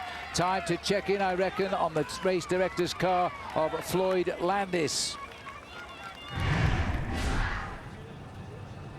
No problem in the next curve. No problem in the next curve. Go full speed now, full speed. Come on. Jean Lang checking the route there, telling Floyd Landis to go full speed. I think he's already going full speed. He is rushing to a yellow jersey by the end of the day. Little bit of a slowdown, I felt, between the time checks 1 and 2. We're now bound for time check number 3. Best time there, 1 hour 2 minutes. So he's got about 4 minutes to get to the check. There is the USA flag on the right of the road. That's a big sweeping bend, even though there was no problems. Now it's slightly downhill here. I'm still sat alongside Robbie Ventura. Robbie, at this section of the course, Robbie Ventura alongside us. 10 kilometers to go. Now this is one of the fastest sections of the course, isn't it? Absolutely, and this is where Floyd really puts time into people because he's so aerodynamic and he spends so much time in that position. You can see him not breaking form, whether it's going downhill or up. Well, that was the voice of Robbie Ventura, Floyd Landis' coach. Now, Landis is under the 10 kilometers to go banner. The yellow jersey is racing, of course, 6 minutes originally on the road. Behind, he's falling back a little bit. There's also a big battle as who's going to win the stage as well. Well, I've made a quick calculation, and as far as I can figure out, Andreas Kloden has taken the podium position away from Carlos Sastre. Sastre having a devastating ride this afternoon. He started the day, Phil, with 2 minutes and 17 seconds advantage over Kloden. Yeah. That looked very safe indeed. He's tumbled down to 3rd, now he's tumbling down to 4th. So Andreas Kloden is climbing onto the podium if he keeps it going. Well, I know that Robbie Ventura alongside us wants to get out there and get ready to welcome Floyd Landis. One final word, Robbie. Has it gone the way you wanted it to go today? I think it's been great. I can't wait to see this third time check. I mean, I'm on the edge of my seat here. No chance of him selling out, I hope. Oh, come on now. All right, Robbie, off you go. Right, well, this is, as always, on the last day time trial of the Tour de France. It's edge-of-seat stuff here. And it looks as though Andreas Kloden, who Paul has never seen like a man to climb on the podium, always struggled at times, and yet here he is using a time trial to claim probably a 3rd place finish. Well, that's what he wants to do here this afternoon. I think he came and he used the team. He used Michael Rogers. He used everybody else in T-Mobile to get himself into that position. And I think today what he's doing is trying to do honor to his team, but so too, of course, is Floyd Landis. Floyd Landis has counted on his team. His team have been insulted as not being strong enough, not being there. You know, they set up his comeback on the stage 17 when they really ripped the race to pieces on the Col de Cézanne. Andreas Kloden, he's climbed up to 2nd place on the Tour de France podium in the past. Cadel Evans in sight here. Well, that is an incredible performance by Kloden. We all thought that possibly Cadel Evans, who was an incredible individual time trialist, might cause the surprise this afternoon and climb up into 4th place, but that is certainly not going to happen. And that's a gap of 3 minutes. I would never have bet on that happening. In fact, also, Evans has gone through place 7th at the Czech at 51.5 kilometers, 3:39 slower, and yet Cloden has closed right up on him and will surely catch him by the line. Well, that's going to give him a big incentive to try and catch Cadel Evans, and that is a huge bridging of a 3-minute gap in the individual time trial. The reason the organisers put the favourites at 3 minutes intervals is so they won't catch anybody. And that's the theory of the ranking that they do at the end of the overall classification. This man, Phil, now Sastre, just briefly there trying to hold on to his He's position. got caught up in a whirlwind, I think, poor old Sastre. Here we are at the finish. Dessel looking to try and remain the best Frenchman, but that's going to be very close between him and Christophe Moreau. They're actually just about in the same time. Dessel needed, well, he had a 1:21 advantage over Christophe Moreau at the start of the day. It may well just go to the advantage of the man who wore the yellow jersey. Huge effort, 27th place for Dessel. Those two boys are going to finish a battle for the best Frenchman, and it's going to go on to the Champs-Élysées tomorrow, and they are teammates. Well, the computer just cracking through there with the third time check. Honchar first, second Cloden at 47 seconds. Cloden is riding a phenomenal performance here out on the roads. He's riding himself into a podium place, and I wonder if he's going to threaten the position, of course, of Oscar Periro in second, but I don't think so. He started the day 2:29 behind Periro. Well, he's set to lose about 1.5 minutes at the finishing line, Periro, to Landis, if they keep riding at the same speed, and that will mean Landis will go out tomorrow with nearly a minute's advantage overall. Situation of 51 kilometers. Honchar 47 seconds now in second place. Cloden. Landis, of course, still to arrive there. Then there's Sebastian Lang still holding third. This is a huge battle here because Cloden has just gone up a notch at every time check, and he could well be first when he gets to the finish. He's got the incentive here, you see, to catch Cadel Evans, who, believe me, is one of the best time trialists. This man can win races in time trials, and yet Cloden has closed a 3-minute gap. This is Menchov coming home. He's dropped really well away now. He certainly has. He's still looking at a top 20 place on the stage, and he's not going to improve on his position in the overall classification. He started the day in 6th place, 4 minutes 14 down, but he has been a solid performer throughout the Tour. Don't discount this man's name as a favourite over the next 3 or 4 years to come. Well, he finishes there, 13th, unlucky for some, 1:12.18 for Denis Menchov. And that's 13 with a number of riders behind him going much quicker, including Floyd Landis, who is still racing for the yellow jersey, but the gaps he got are proving very valuable now, because if he hadn't have got the gaps on Cloden, he would have lost the Tour to Cloden, but he can afford to lose today by nearly 2 minutes on Cloden and still get the yellow jersey tonight. Landis' best time at the moment, if he comes home, should be around 68 minutes. Cloden's time slightly slower at 68 minutes, but I reckon that Cloden is going to come home quicker than Landis.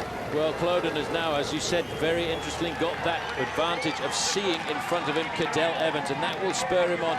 He's no longer riding on his own. He's riding to chase and try and catch the man in front of him, and the man in front of him has a serious reputation as an individual time trialist. Rode a superb time trial in the Tour of Switzerland. At the start of the day, Periro was the leader of this race by 12 seconds from Sastre, 30 seconds from Landis, and 2:29 from Cloden.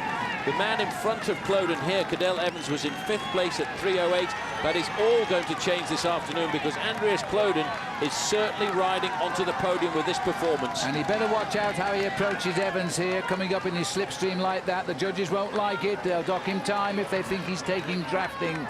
He should move over by a couple of meters to one side or the other of Cadel Evans. Evans, he's given everything here, Evans, and that's not the way to ride for Cloden, because that is in his draft. Now he's moved over and going through on him, heading towards the line now, and it's going to be a terrific time as he sprints home. Cloden now has put down a time here. It won't be best time. It'll come up second best time once he gets there, and then we'll see how it reckons up to Floyd Landis. But he won't get a win in the Tour de France, but I do reckon he'll be on the podium in a 3rd place. Well, that's what he raced for here this afternoon. A little bit of urgency in his pedaling action as he comes up to the line, stops it with the second best time behind his own teammate, 1:08.26, 40 seconds down, but 50 kilometers an hour. Well, that is an amazing time trial by Cloden, a determined man who was not going to be outdone from standing on the podium in Paris tomorrow. Now, out on course, we're running down to just 3 riders, the 3 who were locked together. We've had an intruder force his way in. I think Sastre will be the man who will drop out now. Honchar is in with the best time. These are the checks at 51.5 kilometers. Cloden was second there. That's the way it has stayed. As Evans has finished now with the 6th best time. 1 minute 40 over Oscar. 1 minute 40 over Oscar. Come on, guy. Come on. Good job. 1 minute 40. Jean Lalonde is telling Floyd Landis he has. That's all he needs to win the Tour de France by 1 minute and 10 seconds. Cloden's great ride won't affect who gets first in the Tour de France today. 1 minute 40 seconds is the difference between the yellow jersey and Floyd Landis. So Landis cruising now to the yellow jersey, his face a picture of pain. 3rd best time at 1:08 out there on the course, but that's fine. He's gone behind Cloden. I think we expected that. He's gone behind Cloden by 21 seconds right now. Cloden's going to finish 2nd overall on the day, but Landis is going to be 1st overall in the Tour de France, and that was the objective as he now races towards the finish here. Well, you know, he went through with about a 35-second advantage on Oscar Periro. I would think he'd be a lot more comfortable coming into the final race day, Phil, with about a minute advantage over everybody else. But Oscar Periro right now is battling himself, Phil, to try and hold on to 2nd place. Well, Periro's done what all yellow jerseys do. They fight till the jersey's ripped off their shoulders. And Periro, as a result, will probably be on the podium, probably in 2nd place tonight. But it's been a real tough fight for him. And the proof of the pudding is you never let a man get half an hour on any stage of the Tour de France, because one day he'll jump back and bite you. Now we're heading under 1 kilometre to go. Landis won't win the day, but he will win the Tour de France. Well, you've also got to say, Phil, if a bloke loses 10 minutes on one day, don't give him 8 minutes back the next day, because that's just about what happened to Floyd Landis. He was discounted by everybody else in the race here this afternoon. He was down and out, and all of a sudden on the road to Morzine, everything turned back and he climbed back up from 11th to 3rd overall, and today he should be climbing up to 1st overall. I think the only question is, but by just how much? Landis 1:08.20. Cloden sits in 2nd place 1:08.26. This is the ride to the line now. It's the long finishing straight. Landis should slot in a bit quicker, a lot quicker than Sebastian Lang. This is the race now. He's charging for the finishing line. Floyd Landis won't win the time trial. He will win the Tour de France. This is the final break as he swings up towards the line now. 1:08.44. Landis races for the line. It'll be the 2nd, 3rd best time of the day, but it'll be good enough for the Tour de France victory in Paris tomorrow. As he grits his teeth, this has gone according to plan. 1:08.56. Landis has done enough to win the Tour.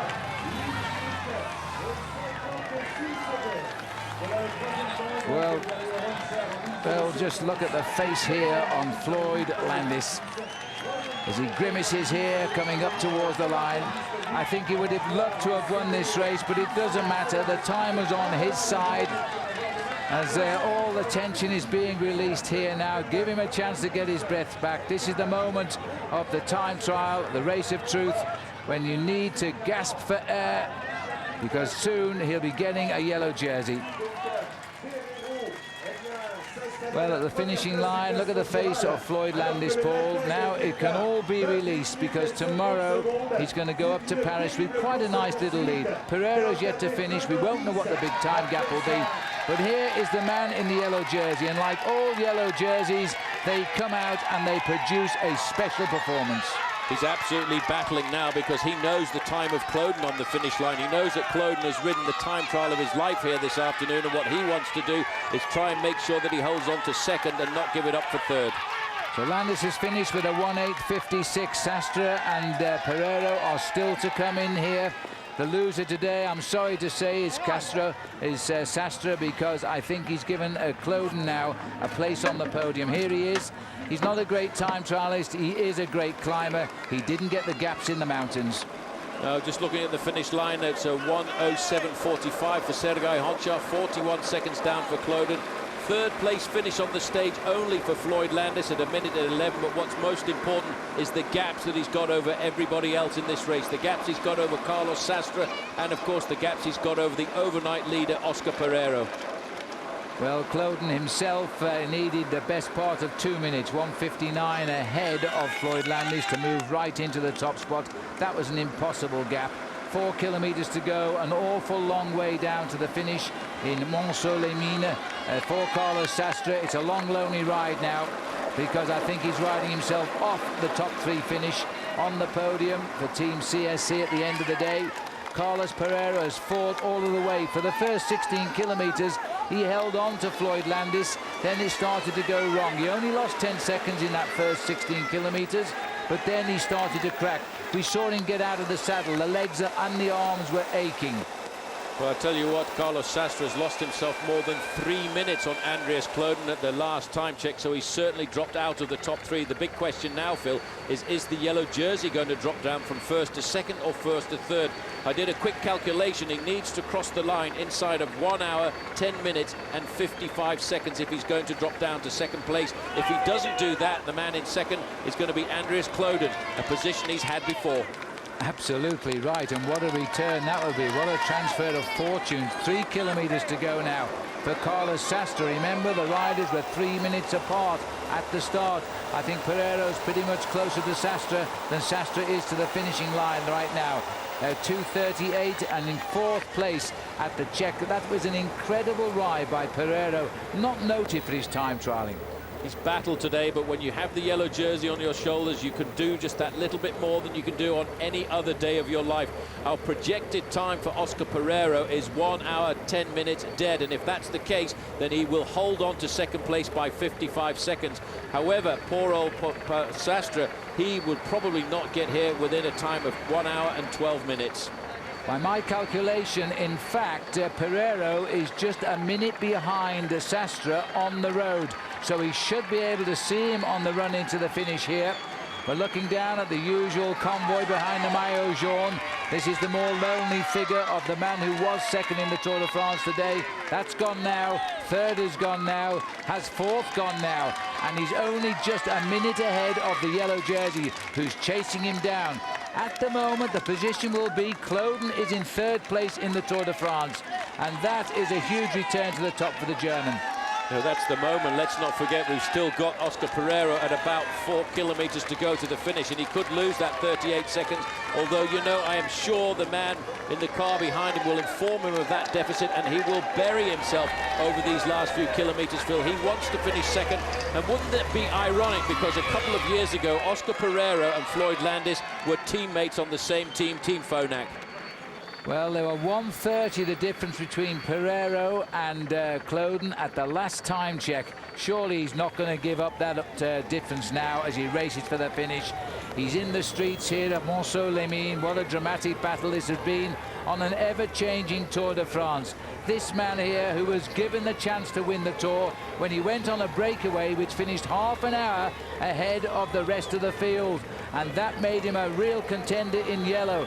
He lost the lead. We thought that's it all over for Oscar. He got it back.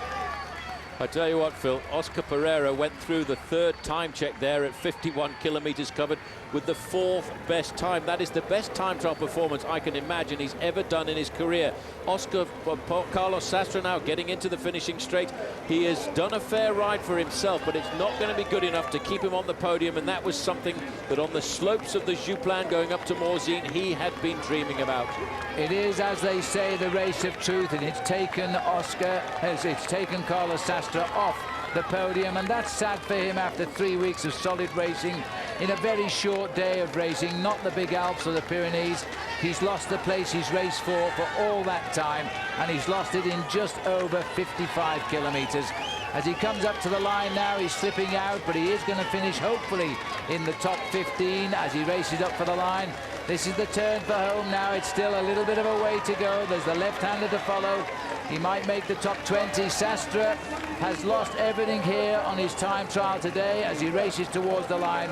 But nonetheless, he's made a race of it, and I suppose that's good enough. 19th place for him, 4:41 behind the day's winner, Sergei Honchar. Only one rider now to come up to the finish line, the man who started the day in the yellow jersey, Oscar Periro, Phil, and here he is, and I'm sure he will get a standing ovation. Look at the time, at 1:09.45 is what he's been out. He needs to stop the clock inside of 1:10.55. And although he's been given a 30-minute advantage when he came away from the Pyrenees, this man has fought his way through the Alps. He deserves to finish second to Floyd Landis. He'll do it now. He's got 53 seconds. It's counting down against him, but he's lost the Tour de France, but he's going to be second. It's his third Tour de France. Twice he's finished 10th. Tomorrow he steps on the podium in second place. He took the gift they gave him 2 weeks ago with open arms. They made the mistake. This man got second in the Tour. Remember, tomorrow it's the big day on the streets of the Champs-Élysées. Periro will feel mixed feelings. Sad at losing the Tour, elated at getting second place.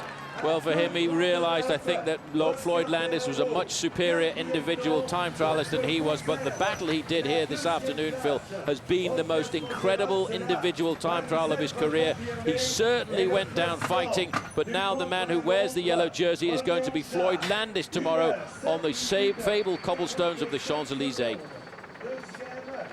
Well, there it is, Floyd Landis with Amber down at the area of where he'll get changed, and shortly he's going to get the yellow jersey back again. The third time in the 3 weeks he will have won it back. Incredible riding. There's Rasmussen also congratulating him. He'll be the king of the mountains.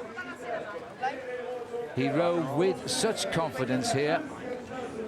Press officer there of the Tour de France telling him to get ready for the presentation. This is the face. Is that a grimace or is it a smile? Because he knew at this point he had won the Tour de France. Unthinkable. It'll be his fourth major victory of the year, but of course the others aren't even major when you're talking of the Tour de France. There's only one Tour de France, and Floyd Landis tomorrow will become the third American to win it. And let me remind you to stay with us tomorrow for the big arrival on the Champs-Élysées. We'll be there every cobblestone of that great road on the way. We'll be back shortly with all the roundups. We'll have an interview, of course, with Floyd Landis, and we'll have all of the results with a day to go in the Tour de France.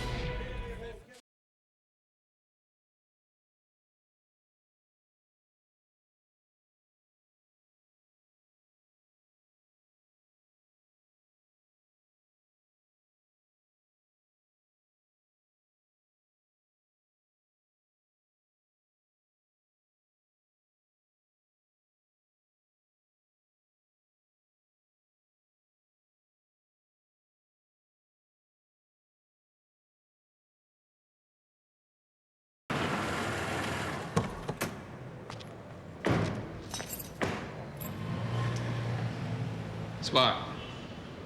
Oh, I'm gonna need those back. I already punched the ticket. The rabbit's back. $47. Because the city's expensive enough. Hey.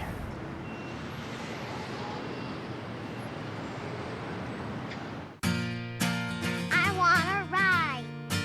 I wanna ride. I wanna ride. I wanna ride. I know. Let's go. The full line of fun and reliable CRFs from Honda. Everyone wants to ride. For monthly payments as low as $39, visit relief.honda.com or ask your Honda dealer about Red Hot Summer Relief. Where would you go for a delicious panini hot off the grill? How about your microwave? Try a Corner Bistro panini from Stouffer's. Cooked on our revolutionary grilling tray, they're the only panini that actually grill to perfection in your microwave. For a crispy, restaurant-inspired panini at home, try our full menu of Corner Bistro panini. And see what's cooking at Stouffer's.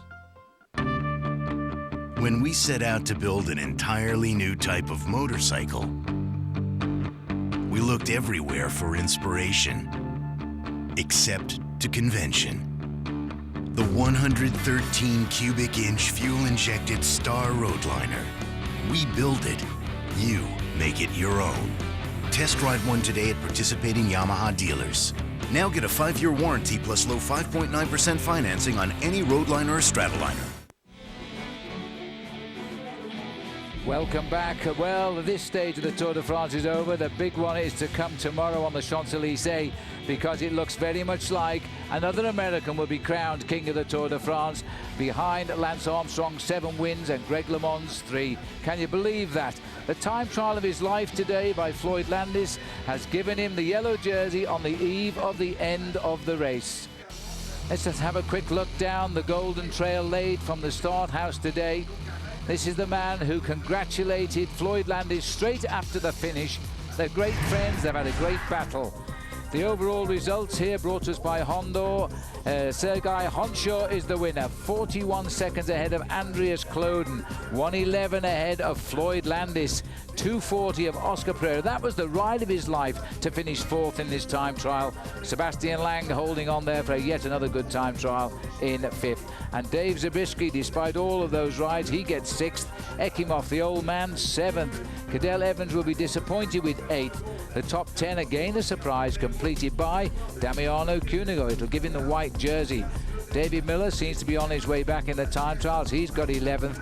Marcus Foten, he's lost the white jersey for sure today, finishing only 13th. And the top 15 there completed by the young Swede, Larsen. Looking further down, the champion of France, Sylvain Chavanel, 16th. Denis Menchov, disappointed I'm sure, with 17th. Michael Rogers, the world champion, only 19th. And Carlos Sastre, well, it's cost him a podium finish, 4:42 behind the winner today. Well, let's get down to Frankie Andreu now with Floyd Landis. Here we go. Today, a phenomenal ride. Now, you're going to start celebrating. You think you'll start celebrating tomorrow night, tonight, or when you get back to the bus? As soon as I see my teammates, I think back at the hotel. That's where they are now. So hopefully they're celebrating already. You've had the ultimate highs, the ultimate lows in this race. Right now, what's going through your mind, covering the whole entire Tour de France as you race through this to try to get to the yellow jersey? Yeah, well, from the beginning, things went well, and I wanted to race conservatively. I was confident in my form, and then there was a disaster, and that forced me to be a little more aggressive, which probably was good.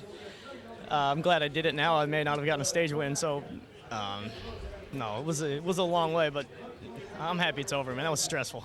Looking forward to toasting the champagne on the Champs-Élysées? Yeah, I am. All right, congratulations. Thank you, Frankie. Well, an amazing situation there, as now Floyd Landis can prepare tonight for a big time trial and a big celebration tomorrow on the cobblestones of the Champs-Élysées. The champagne will be good. The last 7 years, remember, on OLN, we've watched the toast of the day on course with Lance Armstrong drinking champagne with Johan Brunel. Tomorrow, when you watch it on OLN, you're going to see this man drinking champagne with Jean Lalonde, the man that dictated every inch of this course in his earpiece today as he raced towards the finish. Phenomenal performance. He knew what he had to do here this afternoon, Phil, but I thought he might have liked to go out with the victory at the end of the day. But let's not forget, 48 hours ago, he was riding a 130-kilometer individual time trial through the mountains. Maybe his legs were just a little bit heavy. Let's have a look at the Michelob Ultra overall results. Floyd Landis has got yellow when it counts most on the eve of the ride into Paris. The time trials behind him. His margin 59 seconds over Periro, one of the smallest ever. 129 over Andreas Kloden, 313 over Sastre, 5.8 over Cadel Evans. Tomorrow, these 5 great riders will ride as friends to Paris. Denis Menchov in 6th place. Dessel, best Frenchman, in 7th, just beating his teammate there, Christophe Moreau, who's 8th. Further down, Zabeldi in 9th, and Michael Rogers riding his best ever Tour finish. He's got a place in the top 10. Frank Schleck, who won a stage at Alpe d'Huez, he'll finish 11th. Michael Bogart's having a great tour as well. Marcus Foten, a little bit unhappy with 15th because in 12th place, Damiano Cunego. He'll be the man tomorrow who pulls on the leader's white jersey. Michael Rasmussen will pull on the polka dot jersey as King of the Mountains. They're all behind us now. Acevedo there on Team Discovery in 19th place. Well, everybody, I hope you enjoyed that. It was a tremendous race. We were all over the place at times, but boy, the enthusiasm of John Nalang, the riding of Floyd Landis, Paul, it all came right in the end. It all came right in the end, and it was all really because of the courage of one man, and that one man was Floyd Landis. Phil, he would not give up when everybody else didn't believe in him anymore. Well, it's been a wonderful day of racing. They call it the Race of Truth. We know why they call it the Race of Truth. Can you believe another American is about to win the Tour de France? You better believe it, and you better be with us tomorrow too. Our program coming to you at 7:30 a.m. Eastern Time. I'm afraid that's 4:30 a.m. on the West Coast, but get up, it's worth it. An American will win the Tour de France. Enhanced prime time, of course, 8 p.m. Eastern, 9 p.m. Pacific.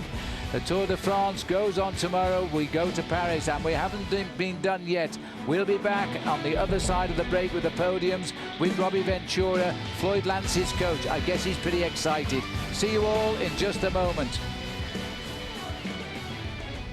After 19 stages and over 2,000 miles, the end is in sight. The Maillot Jaune will be worn for the last time by the next king.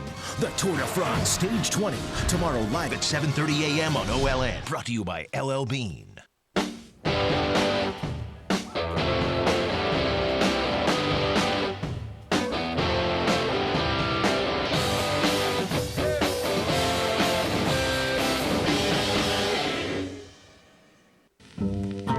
She's the pride of Paris, but she was supposed to be torn down until she became a radio tower, then a TV antenna.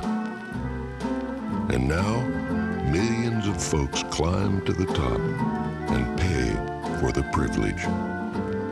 Wouldn't you like to find new ways to make money with what you've already got?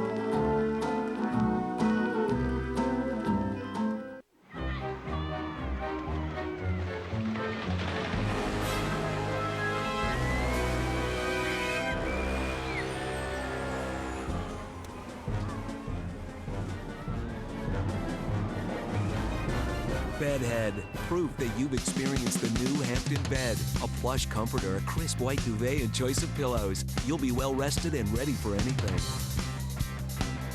Hampton, home of the proud bedhead. Saab was founded by 16 aircraft engineers. Their spirit lives on. The turbocharged Saab 9.3 Sport Sedan with an estimated 31 miles per gallon highway. Once you've built jets, you don't build just another car. Saab, born from jets. Take flight in the 9.3 Sport Sedan for under $27,000.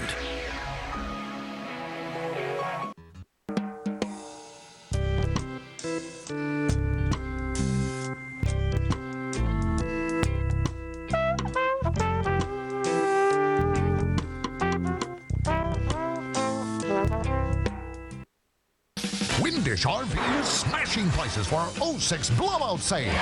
Get the lowest prices of the year on all our 06 models. Holiday Rambler, Country Coach, Airstream, Chateau, Laredo, Excel and Crossroads fifth wheels. Get great deals on used RVs, great finance rates, and great people to deal with. Save at Windish RV's 06 blowout sale. Windish RV, where RV stands for real value, at 6th and Sims in Lake.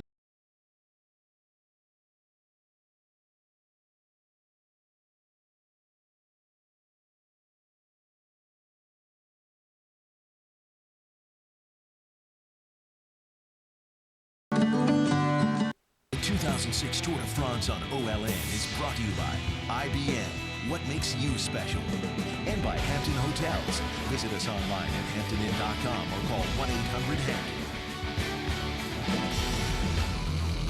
Live in Montceau-les-Mines, Sergei Gonchar is going to take the stage. Fabulous Tour de France for him. He wore the yellow jersey, and he was great in both individual time trials. But the headline of the day, as he accepts the honors of taking the stage here for T-Mobile, with exactly the same pose as he did after stage 7. The headline is Floyd Landis putting an American in Paris in the yellow jersey for an 8th consecutive year. That's a great ride by Gonchar. It will do nothing to eliminate his deficit of nearly 2 hours to Floyd Landis. But for the moment, the Ukrainian on T-Mobile has had a great Tour de France, 2 individual time trial wins. It's been a long time since somebody dominated the time trials, as Gonchar has. It was quite a battle against the clock. Honda takes a look at the stage 19 final results, and look what Andreas Kloden did to Carlos Sastre. He has knocked him off the podium. It will be Kloden joining Landis and joining Periro as the top 3 finishers tomorrow on the Champs-Elysees. Seb Lang, a good ride. Dave Zabriskie, a solid effort there in 6th place on the stage. Vyacheslav Ekimov, 40 years old, 7th on the stage. Evans struggling tremendously. Kunigo doing a good ride as well. So just to recap, Floyd Landis takes the yellow jersey by 59 seconds, meaning that he beat Oscar Periro by 59 plus 30. Now you wonder, 59 seconds, that's not impossible, but if Oscar Periro on the approach to Paris tomorrow decided to do a breakaway, the cycling gods would reach down from the heavens and smack him on the side of the head. That's just the way cycling is. Yeah, if he tries to break away to get the last few seconds that separate him from Floyd Landis, he might get hit by lightning, so he will not be doing that. This race is over. Floyd Landis will win the Tour de France. And complete an unbelievable story that should be a great movie someday. The kid who was knocked out of the Tour de France, hitting the wall in stage 16, somehow battled back in stage 17, but he needed to seal the deal today. And the one thing for him was that all the preparation, both physical and technical, came into play. You're looking at 5 years of research and development and evolution as an athlete. For Oscar Periro, he just found himself in this position and tried his best. But for Floyd Landis, every single component taken care of, and that is an absolutely fantastic result for so many years of hard work. Hats off to Floyd Landis. He put everything, not just today, but throughout the Tour and throughout his career. Robbie Ventura, Floyd Landis' coach, who's joined us all through this month of July, completing a really great first Tour de France for you, Robbie. Congratulations to you and Floyd. What kind of emotions did you express between each other when he came across the line? We didn't want to get too excited. We wanted to wait exactly to see what the time gaps were. We were fairly confident, and it was just like neither of us could believe it. It was amazing. Now, the level of preparation was really outstanding, both with you riding the course with Floyd today and with what Jean Lalonde had in the car. Absolutely. I think we did a great job getting him prepared for today's time trial. He felt very, very confident. He never got too out of control. Jean Lalonde gave some great information on the road. Everything worked out perfectly. He never went over his limit. He rode a conservative race. It was perfect. It looked like he was pointing to his ear with about 6 kilometers to go and that he had lost communication with the car. Did that happen, and was it a factor? I really can't say right now. It very well could have happened. If he points to his ear, most likely he's not hearing John. What else can you tell us about what Floyd was feeling waiting for the clock to count down? I mean, that's got to be just I mean, he knows he's gotten the information in the car about the splits, but you really want to see it in black and white, don't you? That's exactly right. I mean, we all had the feeling that he was going to win the race, or that he was going to take the yellow jersey today. Everybody from Amber to Allen to everybody in Floyd's camp was so excited, but we just couldn't release that emotion until we absolutely knew for sure, and once we did, it's something that I've never felt in my entire life, and I can tell you, I want to feel it again next year. Robbie, the champagne will be flowing tomorrow as we approach Paris. Do you think there'll be any attacks from Periro? It's only 59 seconds. It's not impossible. Conventional wisdom says no, but this Tour has been anything but that. I don't think there'll be any attacks tomorrow. I think everybody's really tired. Periro and Floyd are such great friends. I believe this race is going to go down like it should go down. Floyd winning the race, Periro getting second, and everybody happy. Robbie, one last question. The phone's ringing off the hook, by the way, at Vision Quest Coaching. What did you learn about coaching a championship athlete during this month of July? I learned, no matter what, you must believe, and believe in a boy by the name of Floyd Landis, because this guy did something special that I've never ever seen in my entire life. He's absolutely the most amazing person I've ever coached or ever worked with, or ever had the pleasure to know. Congratulations. One last thing. When you type in the letters into the GPS tonight, it's P-A-R-I-S. Thanks, Al. Thanks, Bob. That's Robbie Ventura joining us all month long. Wow, you can just feel the excitement in his voice. And it's all well-deserved for he and Floyd and Jean Lalonde and all the people that put their efforts into making this happen. And Team Phonak, too. As we look back at the images of the day, Sergei Gonchar, just as he did in Stage 7, set the bar for everyone to chase. Kloden, the closest man, second best on the day. Good ride by the lanky German. He's trying to get on the podium, putting everything into that effort. But Floyd Landis, the man of the hour, coming from the depths, rising like a phoenix and taking the time needed to get the yellow jersey back. By that point, he knew Carlos Sastre was out of the picture. He had to wait for Periro to finish, and he did. And Periro did an enormous job for his reputation in this Tour de France. Absolutely. Periro did a fantastic ride. He would never be considered a man capable of getting fourth in a time trial at any stage in the Tour de France. He's not a time trialist. He's a good all-arounder, but he got fourth on the stage, doing everything he was capable of to defend the yellow jersey. It gave him wings. They just could not fly quite as high as Floyd Landis. We go to the podium now for the moment of coronation, the moment when Floyd Landis gets the yellow jersey that he will wear tomorrow on the Champs-Élysées. There was not a great American presence on the streets of France during this tour, but there was somebody out there with the stars and stripes, as you could see, and after 7 straight by Lance Armstrong. The great Eddie Merckx will join Floyd Landis on the podium in a moment. That's not bad. That's not too bad. Hi, Eddie. Eddie Merckx, the 5-time winner of the Tour. And Bernard Hinault on the other side. Between the three, that's 11 Tour de France wins.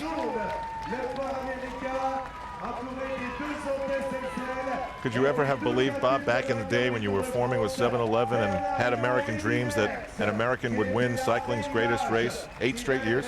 It's truly incredible. After Lance Armstrong, we thought there'd be a long period of contraction whereby other riders continue to develop, but Floyd Landis has accelerated that beyond everybody's wildest imagination, and he will win the Tour de France again. There's the gap, 59 seconds, unassailable with 1 day to go between Floyd Landis and Oscar Pereiro.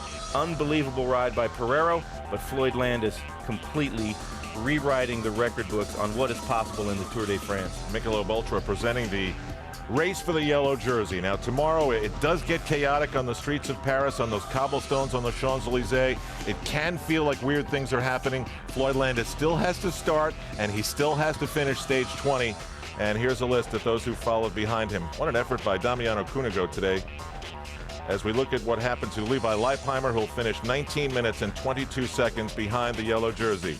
Christian Vande Velde, then George Hincapie, Christopher Horner, and David Zabriskie. Now tomorrow, the fabulous ride to Paris, presenting some of the most memorable images of any Tour de France. Stage 20 to the Champs-Élysées. We'll have live coverage in the morning and primetime coverage at night for the Eastern audience and for the Pacific time zone audience. All coming your way tomorrow from Sceaux-Antony, past the Versailles Palace and into Paris. Enhanced coverage at 8 and 9 Pacific time. So Floyd Landis faced his moment of truth in the race of truth. He had to be at least 30 seconds better than Oscar Periro. And with unbelievable preparation, almost as legendary as his climb in the Alps in stage 17, Eddie Merckx said, hey, we've got 10 Tours de France in this car, how about adding one more? And while Sergei Gonchar was the best on the day taking the stage, one by one they fell to the pressure of Floyd Landis, who rocked it with the biggest gear possible. For everything you need to know about the Tour and our coverage, go to olntv.com. Our team is outfitted by the folks at llbean.com. For Bob Roll, Phil Liggett, Paul Sherwin, Amber nervously watching, but part of the party tonight. For Frankie Andreu, Craig Hummer, and Robbie Ventura, this is Al Troutwig. Our director is Dave Hagan, our producer John Carter. And American wears yellow all the way to Paris tomorrow. We'll see you for stage 20 right here on OLN. And nothing better than sportsmanship between the man who gives the yellow jersey to the other. Floyd Landis in Le Maillot Jaune.